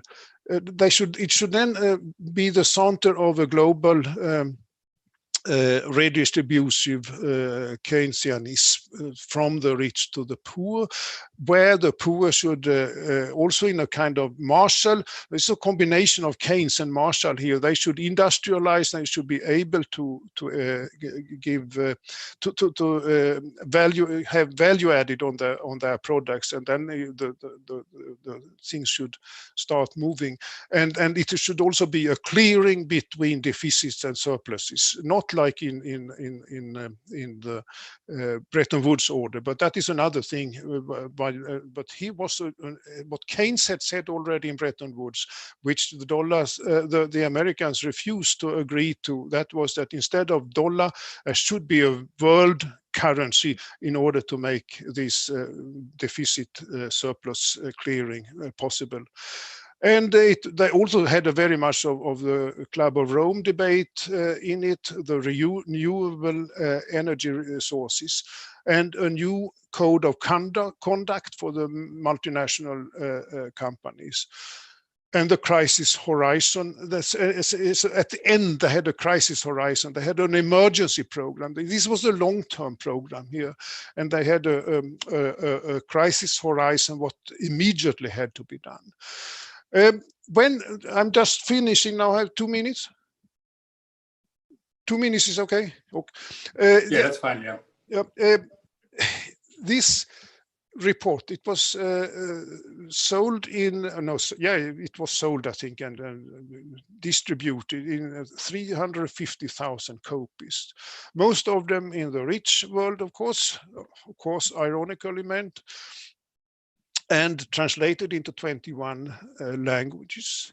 It was it hit a nerve in the debate when it came 1980, and it was debated in the social movements, in social sciences, which were radical after the '68 movement, and it was, of course, debated in the South also, but it was silenced at the top level. It was hardly mentioned in the G7 meeting in Venice a few months later. In June, they had a meeting. This was handed over in February to the General Director of UN by Brandt and a few other peoples there, because they were keen to have it, to hand it over to the United Nations. And that was, of course, a symbolic gesture from what you have heard. It was as I say here, renewable energy sources and a new code. So they didn't really get the integration in a new knowledge regime of ecology and economy, but they saw that this is where we have to go. And then when this came out, and it was more or less endured by the top leaders, then they decided to stay on and fight for the crisis horizon perspective 1985. And this was the moment, I think, where the utopia, the vision went over in a kind of apology. This is, as Martti Koskenniemi has written about, from utopia to apology. This was exactly what happened here. The utopia disappeared and it became a kind of defense against the neoliberal wave, which then began to get momentum. Beginning Nixon, Reagan was president in America. So this was, and then they wrote the second report, 1983. That was common crisis, they called it. The first one was as you saw, North-South, a program for survival. And the second was common crisis. And that was, they culminated with the first report, and then they were absorbed by the whole neoliberal offensive. Keynes was dead at the beginning of 1980. And Keynes was the so to speak, point of reference in economics. I think making Keynes global, that was the thought. So I of course, I stop here because this, I think I have exhausted my time now. Well, thank you very much, Bo, for this interesting presentation. It's also interesting to compare with the first presentation by Rasmus, where you had a document, the Helsinki Final Act, which became then unexpectedly consequential, where in your case, there's a report with very high expectations that on some level runs out in the sand, right? But now we have a more in-depth comment by Bernd Rotter from Berlin, from the Willy Brandt Stiftung. Yeah, thank you. You hear me? Well, my comments refer not only to what Bo just said, but also to a paper from Bo that I received some days ago by Stefan. And so I make comments on some things that were that Bo did not say now, but I think that this could stimulate the discussion. In this paper, Bo Straat says that the Brandt report belongs to the most important unfailures. It's a nice term, and it's a very descriptive term. The most important unfailures of last decades. And well, of course, I also agree that the Brandt report came untimely and that it has its deficits. So you could call it failure, but I would prefer indeed unfailure. And I do so because I agree also with a statement made by Paul Wilkinson in his very short introduction to international relations, where he says that the Brandt report was, I quote, the last really serious effort at designing a comprehensive international development strategy. And this remains true until today. Looking back to why Willy Brandt did this, I also can quote in this case Willy Brandt himself. He said, "I belong to a generation that has experienced twice that and how war turned into hunger. That's why I don't want a new generation to see how hunger turns into war." And this is a generational motive he shared also with others like Bruno Kreisky and those who had experienced World War II as opponents against Nazism. I said that the Brandt report had some shortcomings. Among those are how it dealt with the population growth, with migration and the environment, with disarmament and development, with reforms in the South, as well as in international organizations and negotiations. This was rather unsatisfactory, but it was a stimulating vision. This is the most important point why the Brandt report still has importance for our discussion today. In the paper, Bo, you introduced a new category. You wrote about the planetary perspective of the Brandt report, contrasting it to global perspectives. So my very first question is, could you elaborate on not only on the semantic difference between global and planetary, but also on how planetary helps us better than global to understand what the Brandt Commission did? And my second question refers to, for me, a little bit striking void. You argue in this paper, I quote, that the 1970s is a period that set the course toward many of the problems of our present. But in contrast, you mention neither 1989, not as a date and not as a metaphor, nor the end of communism. So once again, my plea to elaborate on this point: do we really live today in a world that essentially is a prolongation of the world of the 1970s? From a more academic point of view, but also with political ramifications, several questions arise that point to weak parts of the Brandt report. The Brandt report is on the North-South, but who is the South? Is it someone in the style of Mobutu Sese Seko or Robert Mugabe? Or is it someone in the style of Michael Manley? And what about internal, I'm referring to the report, what about internal conflicts between social groups in countries of the global South? Luis Echeverria was one of the political leaders who fought the hardest for the new international economic order. At home in Mexico, he, who was later president, but as I refer to his time as Minister of the Interior in Mexico, he was responsible for the massacre of left-wing protesters in the run-up to the 1968 Olympic Games.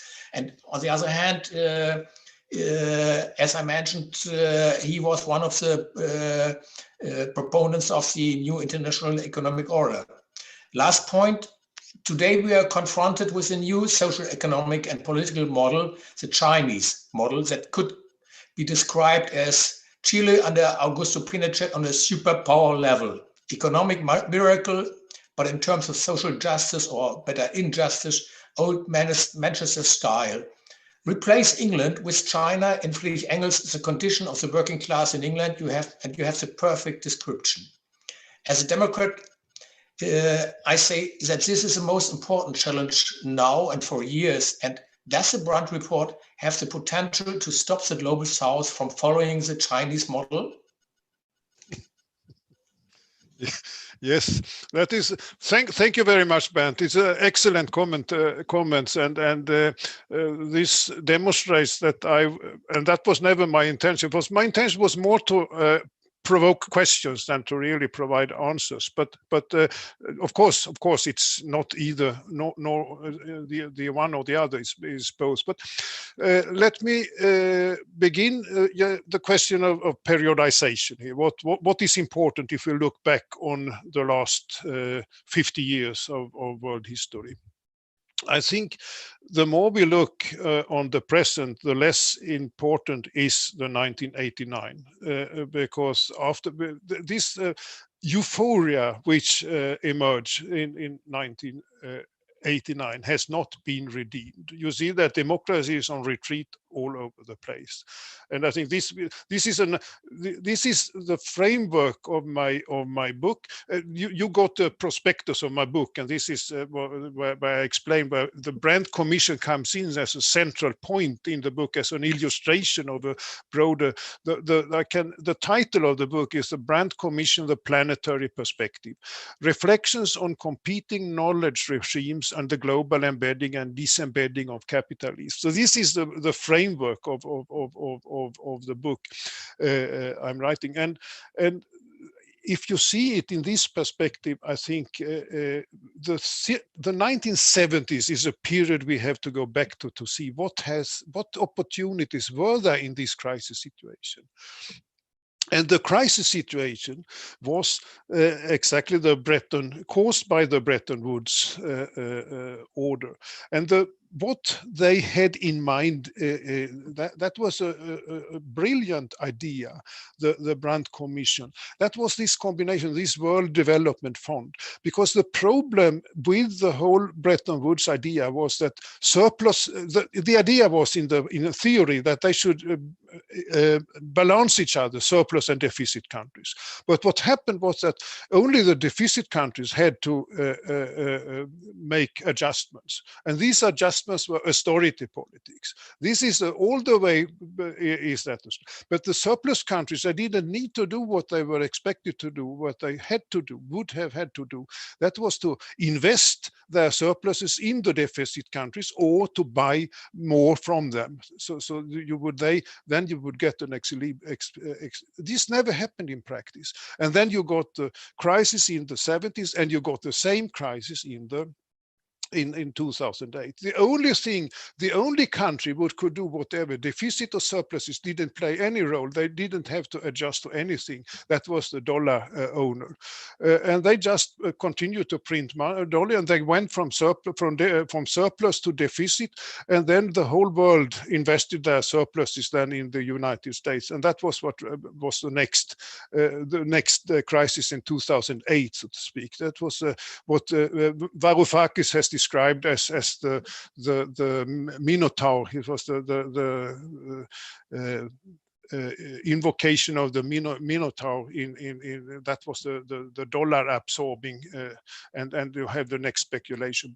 So this was what Keynes had tried to describe in Bretton Woods, and this was exactly the point what the Brandt Commission took up. So that was a brilliant idea, and the problem is still with us, I think. So this is, I think, the framework we should talk about, and the planetary perspective. Yeah, this is.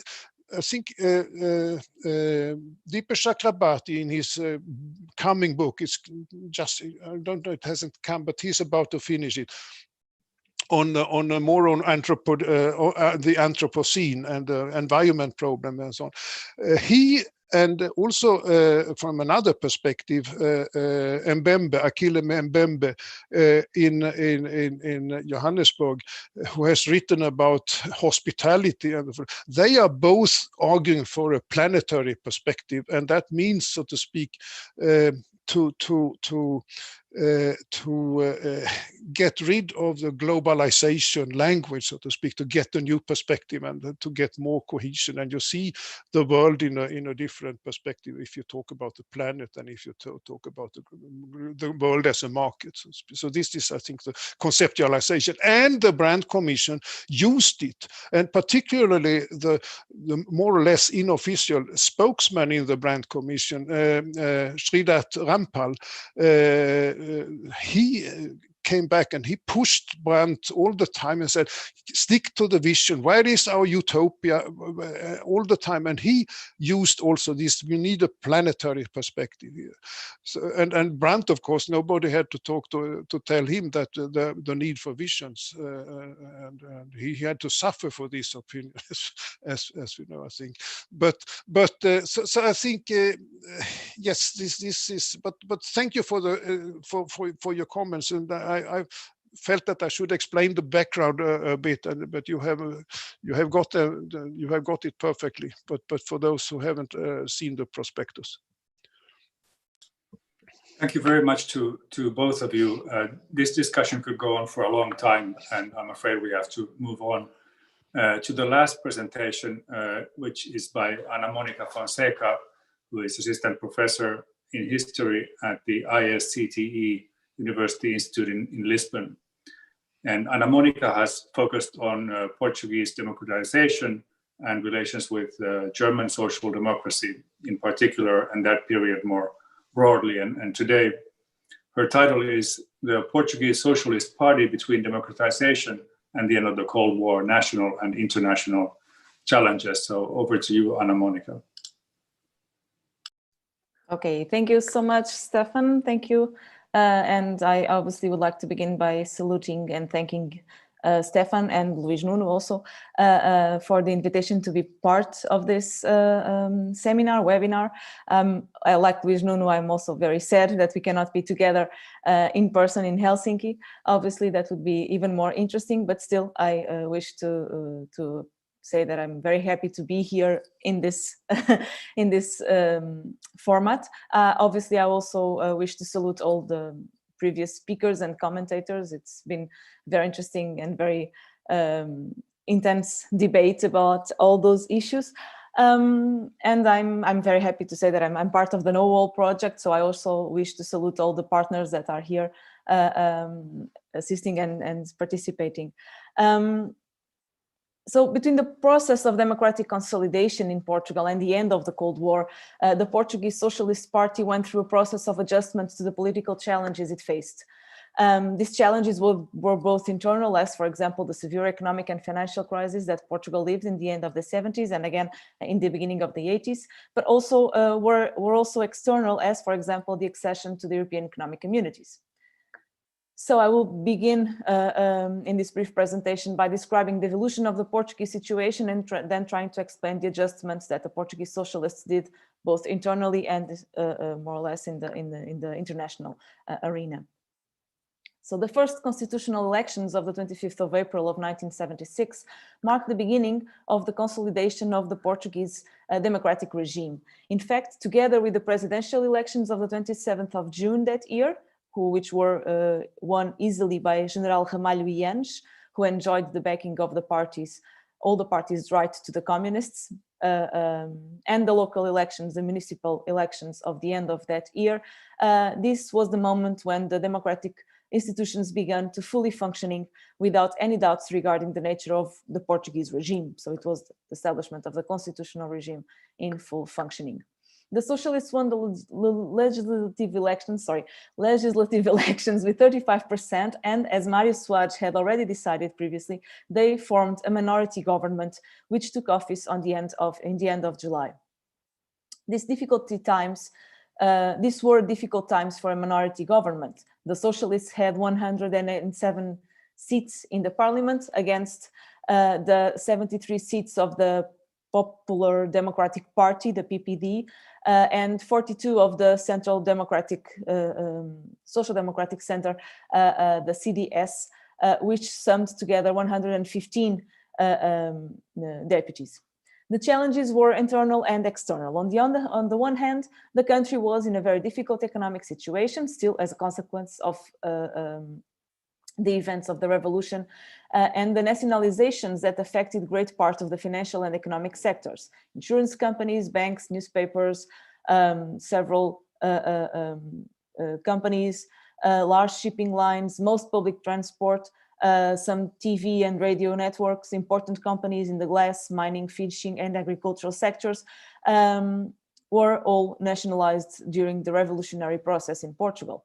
Additionally, the socialist government faced enormous economic and social social problems, such as a huge inflation, high unemployment, falling wages, and significant influx of Portuguese settlers from Africa who were accommodated mostly by the public services. The minority government faced also important challenges in the foreign policy. The major one was to accomplish the full membership of the EEC. This goal was stated in the Soares' first speech in the parliament presenting the government's program. The reasons for such a decision were clear. First, after the fall of the Portuguese colonial empire, was necessary to review the country's international position, and the logical option would be to become part of the European Economic Community. Second, still following the speech of Soares presenting the government's program, second, there was a structural reason. Greece had already presented their candidacy to the EEC, and Spain would follow suit. Therefore, Portugal could not be excluded from this moment. Lastly, Soares presented a third reason: becoming full member of the communities would assure the consolidation of Portugal's young democracy, something that was valid for all the three Southern European countries. Obviously, there were also strong economic reasons for such a decision, but Soares chose to present especially the political ones to the parliament. What followed is well known. Soares and his Foreign Affairs Minister, José Medeiros Ferreira, visited all Western European capitals in order to obtain their agreement to the accession requests and began negotiations as soon as possible. From the political point of view, mostly all of the EEC governments agreed that Portugal's accession to the communities was determinant for the consolidation of democracy. However, the economic difficulties of the country, as well as the fact that there was now an Iberian package, as Portugal's request was analyzed together with the request presented by Madrid a few months later, were a major challenge to the communities, in particular to France, who feared the competition of Spanish agriculture. Having this in mind, the first constitutional government had to deal with the internal and external situation that was very hard. Due to the economic difficulties, it was necessary to have the International Monetary Fund's intervention, which was negotiated between 1977 and 1978, which led Soares to be presented as a beggar asking for foreign money by the opposition. On the other hand, Soares' government was also responsible for the approval of some of the most important and urgent legislation regarding the political future of the country. The Agrarian Reform Law began the gradual decollectivization of the agriculture, reversing the land occupations that took place in 1975.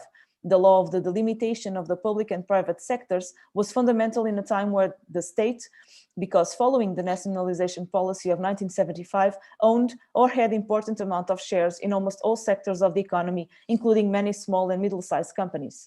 This law defined for the first time after the revolution in which sectors private capitals could be invested. Above all, this law allowed the return of the private activity in the Portuguese economy. All in all, and despite its difficulties, the first socialist government was able to pass some of the most important laws that allowed for the stabilization and organization of the Portuguese state according to the new constitution. In other words, it allowed the normalization of the political, economic, and social life, adapting the revolutionary initiatives to the discipline of the rule of law. However, domestic politics became harder for Soares' first government. As a strategic option, in December 1977, the Prime Minister requested a confidence vote of the Parliament, which was denied by all the opposition parties. The Communists voted with the center-right and the Conservatives of the CDS. Nevertheless, the President, General Ramalhians, decided to call Soares to form a new government, underlining that this one should have a parliamentary majority. In that sense, Soares made a bold move and formed the government with the Centro Democrático Social, the Social Democratic Center, the conservative sort of Christian Democratic Party in Portugal. The major goal of this short-lived government was to conclude the harsh negotiations with the IMF, which it did in the spring of 1978. But by this time, the political differences became even more visible, in particular with the President of the Republic. Eanes eventually dismissed Soares in July 1978 and began a period of governments appointed directly by him. The socialists were now in the opposition. The next years would be of internal disputes and dissent and some bold political choices. The boldest would be the form a new coalition in 1983 with the center-right Portuguese Social Democratic Party, which used to be called the PPD, which would bring Soares again to the head of the Portuguese government between 83 and 85. These were the final years of the negotiations to the EEC accession. The day after Soares' signing of the European treaties in June 1985, the PSD ministers, so the other partner of coalition ministers, resigned and new elections were to be called. A new government led by Aníbal Cavaco Silva of the PSD took office at the end of 1985. Cavaco Silva would continue to be the Portuguese prime minister for the next decade. In 1987, he headed the first single-party government with a majority parliamentary support since 25 April 1974, as well as the first to complete the duration corresponding to an entire legislature. The socialists would only come to power again in 1995 with António Guterres, who is currently the United Nations Secretary General. However, in the international arena, the socialists were gaining a growing relevance, mostly to the role played by Mário Soares in the the Socialist International, and that's where I'm going to focus now. So Mário Soares became one of the most well-known personalities of the European democratic socialists after the events of the Portuguese Revolution. The man who had defeated the communists, supported by the leading figures of the West European socialist and social democratic parties, was now a major asset for the Socialist International. In fact, together with the Spanish Felipe González, the Iberian leaders had shown that the political solidarity was fundamental for the development of strong democratic parties, both in Portugal and Spain, particularly important in the context of democratization. The contacts between the Portuguese Socialists and the Socialist International, developed since the end of the 1960s, allowed Mário Soares to have a permanent contact with the main European leaders. Soares constantly informed his fellows of the Socialist International of his activities and asked for material assistance, which he received both from the individual parties as well as from the Socialist International. After the Carnation coup of 25th April 1974, the role of the Socialist International was somehow marginal. It was important to gather the different individual party supports and also as an additional international pressure element on the two superpowers, but had little intervention as an international actor by itself on the Portuguese transition to democracy, meaning that the individual parties, in particular the West German SPD, had a much greater role in the international support to the Portuguese democratization than had the Socialist International as an institution by itself. However, the situation somehow changed in the end of 1976. In the end of that year, Willy Brandt took office as the president of the Socialist International, introducing and developing a strategy for the extension of the SI towards the so-called Third World, with Latin America occupying a permanent place in this strategy. This would be the foundation for closer contacts with Latin American countries, an initiative that would reach its peak in 1978. That year, a major conference organized by the Portuguese Socialist Party with the support of the Socialist International was held in Estoril, Portugal, near Lisbon, called Processes of Democratization in the Iberian Peninsula and Latin America, which took place from 30 September to 2nd October 1978.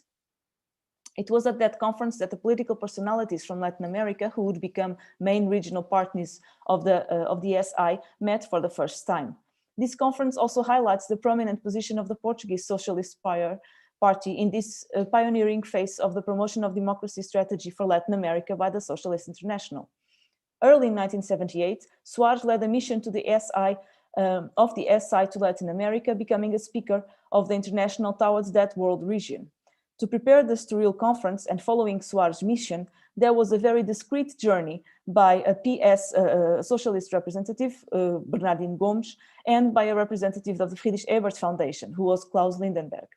Through July and August 1978, they traveled all over Latin America to get to know the main political figures of the non-communist opposition in those countries. They went to Venezuela, Brazil, Paraguay, Uruguay, Argentina, Bolivia, Peru, and Ecuador, meeting many representatives of the political forces who would be later invited to the Estoril conference. This was a major event for the Portuguese socialists in itself. It could once again, and remembering the very famous congress called Europa Conosco, Europe with Us, which took place in March 1976 in Porto, in northern Portugal. So it could once again show how the European socialists were backing the party and how it had privileged contacts with the main European leaders, how the Portuguese socialists still maintain their privileged contacts with the main European leaders. Throughout the second half of the 1970s and until mid-1980s, there was a clear focus of the International on the political future of Latin America, and Portuguese socialists always played a leading role on that offensive, so to speak. In 1984, there was another conference in Lisbon where the democratic challenges in Latin America were discussed at the highest level by representatives of trade unions and political parties, bringing together this time not only the socialist and social democratic parties, but also Christian Democrats and liberals from Europe, Latin America, and the USA. This was an event that for the first time assembled the representatives of the three main political areas, something that was under discussion at least since 1976. It is also important that Portugal was chosen to host such a meeting, probably indicating that it had more power within the SI than Madrid, another logical option for such a meeting. 2 years after this conference, Soares was elected President of the Republic in early 1986. It was a sort of the closing of a cycle. Soares had become both the first Prime Minister and the first civilian President of the Republic elected in the democratic regime. From April 1973, when it was founded by Mustafa, until the end of the Cold War, the Portuguese Socialist Party went through a deep change in its strategic orientation. From the necessary revolutionary rhetoric of most intense months of 1975 and 1974 and 75, to the adjustments of being the party in government and also in the opposition, the socialists were able to adapt to the reality of the consolidation of the democratic regime. In terms of its international activity, the Portuguese socialists were also able to explore the experience gained during the democratic transition process and try to spread their influence through the Socialist International. Thank you. Thank you very much, Anna Monica. We have various experts on the Socialist International among the participants, as you know, and Alan Granadino is one of them. He's from the University of Tampere, and he will now give a brief comment. Yeah, thank you. Can you hear me? Yeah, okay, very good. Well, first of all, thank you, Stefan, and also Luis Nuno for organizing this Nowall workshop and for inviting me to participate in it. And also thank you, Monica, for your presentation on the national and international challenges that influenced the development of the Portuguese Socialist Party between the revolution and the end of the Cold War. And I found it very interesting. So the history of the Portuguese Socialist Party has fascinated me, especially for quite some time. This is a party that was created in conditions of clandestinity in 1973 in Germany, actually in Western Germany, with very little grassroots support and with one of the most radical programs among the European socialist parties, as you mentioned also toward the end of your presentation. Then, a year after being created, the Socialist Party unexpectedly became the focus of international attention, right, due to its relevant role in the Carnation Revolution. And I would like to devote just 1 minute to the period of the revolution. Then the Portuguese Revolution became a kind of a laboratory for the European left in 1974.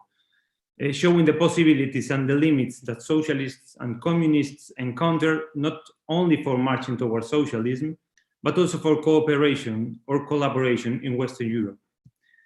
The context of the European social democracy at that moment, the early and the mid-1970s, was one of ideological renewal. Some parties were tuning to the left, as the French socialists led by François Mitterrand, which signed the common program of the left with the French communists and with the left radicals, the so-called Union de la Gauche. And the Portuguese experience and the role of the Portuguese Socialist Party in the revolution had a great impact, I would say a negative impact, for the international prospects of socialist-communist collaboration in Western Europe. It showed that this model that was put into practice in France was difficult to replicate. But the Portuguese Revolution also showed the value of transnational socialist or social democrat cooperation, as the key parties of the Socialist International heavily and successfully supported the Partido Socialista in its attempt to establish a Western kind of democracy in Portugal. So, as you pointed out, during the periods of the PS in government in 1970s and in the 1980s, the Portuguese socialist performance in power was constrained by the international and the Portuguese economic situation, the agreement with the International Monetary Fund, the effects of European integration, etc. You mentioned all this in your paper. And I noticed that Portuguese scholars such as Costa Lobo and Magalhães have pointed out that when the Partido Socialista reached power in a coalition in government in 1983, they implemented a dramatic austerity program that was the precursor of the social democratic third way policies in Europe. A claim that is repeated in Portuguese literature several times. For example, Marco Lisi, you probably know, considers that this third way shift was made official in the Congress of 1986, anticipating other European parties as well. Although at that time it was not conceptualized as such, as a third way. But taking all this into account, I would like to ask you if, as several Portuguese scholars point out, the Socialist Party was a kind of a forerunner in the process of social democratic neoliberalization. Could it be that, as it happened in the 1970s during the revolution, the Portuguese experience had any kind of influence or impact on the European counterparts? I myself would doubt about the PS being an influential example in this way, but I would like to pose this question to you anyway. And most important question perhaps is that if we accept that the PS was a kind of a pioneer in this process in which all the Western European Social Democrat parties participated to one degree or another, Do you think that this was a path that the socialists had to take inexorably, or there were other options available to them or proposed by them in this period? Or as you point out also in your paper, was it a direct consequence of European integration? And I think I stop there because we don't have much time. Okay, thank you so much in the first place, Alan. Thank you for your remarks and for your comments. Well, answering very directly, I don't think that the PS would be, I mean, had such a big influence on the other socialist and social democratic parties in Europe during this neoliberalization phase. As you know, the program in 1986 was presented in the Congress where the PS was in the opposition. It was the renewal of the Declaration of Principles that was the one before that was the one presented in 1970 and discussed in 1973. So it was a very radical change from one reality to another. 1973, a Declaration of Principles being presented and discussed while the party was in opposition, in clandestinity, so in illegal situation, still with the dictatorship, and then 13 years after the new declaration of, or this Declaration of Principles of 1986, in which the new leadership of Vítor Constâncio presented the market economy as a new motor for the economy and new ways of dealing with the workers and with the employers and all that. That was presented in a way, in a moment where the party was mostly trying to adjust themselves to the very deep changes in the reality, in the political reality in Portugal.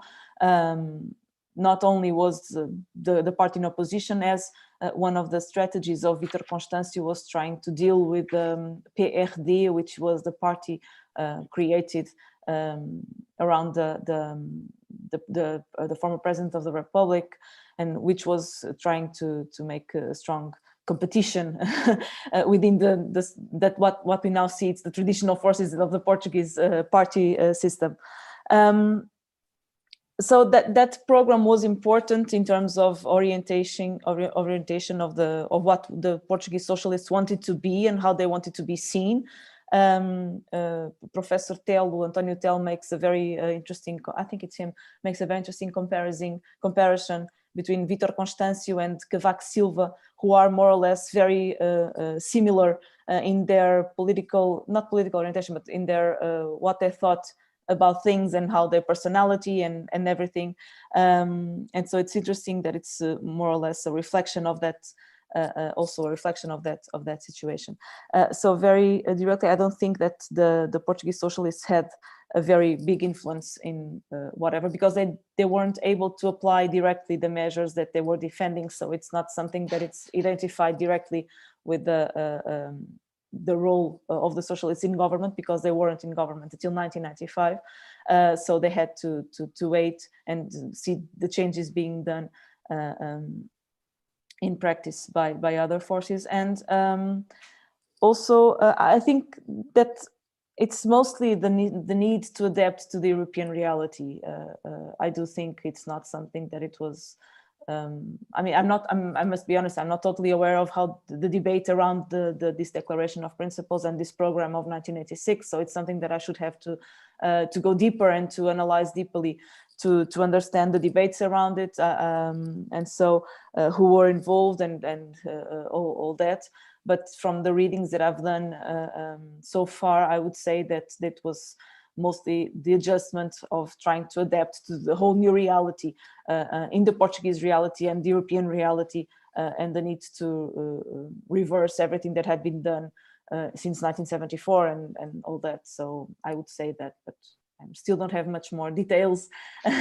We will be talking about this in the future, I'm sure, so we can share our conclusions and discuss it in the future. Thank you, Monica. Thank you.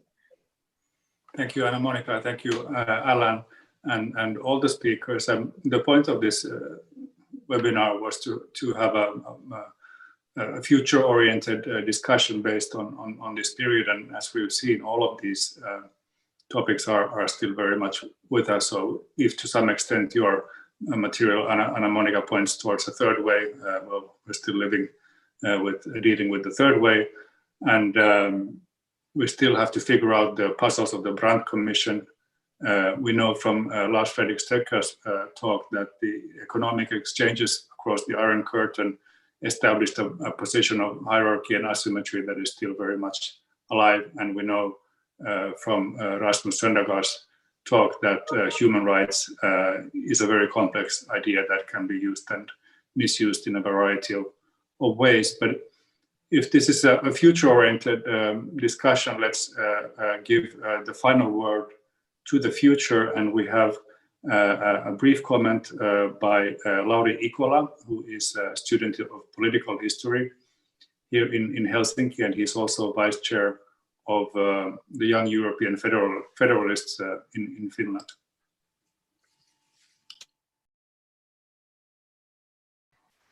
Thank you, Stefan, and great thanks for inviting us to join this amazing panel and the discussions. And I think that, especially as a master's degree student of history, this was especially inspiring for me.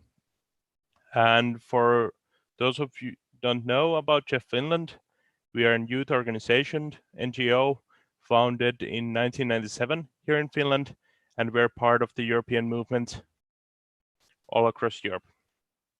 And we mostly focus on the future of Europe. We've talked a lot this year about how the Europe should look in 2050s.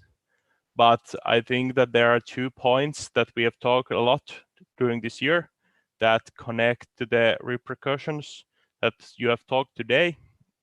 And I will mention them briefly. Firstly, concerning to the differences in Eastern and Western Europe, and specifically the different identities and meanings for the European formation. We've talked a lot about how the history of European Union and the story of peace is strongly constructed on the end of World War II, but very little is talked about the Eastern Europe and the perspective why they joined and how the situation where they joined was so different. And I think that it connects well to the discussion we had today.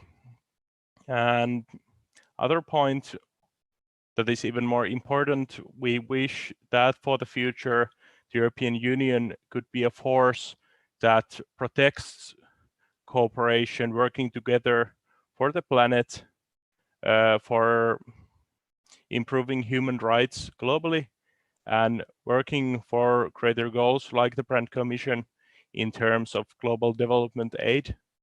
And we see that at the moment currently with the crisis we have with the COVID, but also with the crisis of democracy inside Europe, we think that the situation is quite worrying and there is problems with hope, but we also feel that there has been great discussion for the future and how we should work together also. But amazing thanks for the great discussion. Thank you, Lauri, and once again, thank you to all the participants. For my part, it has been really interesting and also a little bit frustrating because, as you know, the really interesting discussions at every seminar start now over a beer afterwards, and we'll have to wait until we get to the other side of COVID to reconnect. But I hope that we will have a chance very soon. So thank you and have a wonderful Friday evening, all of you.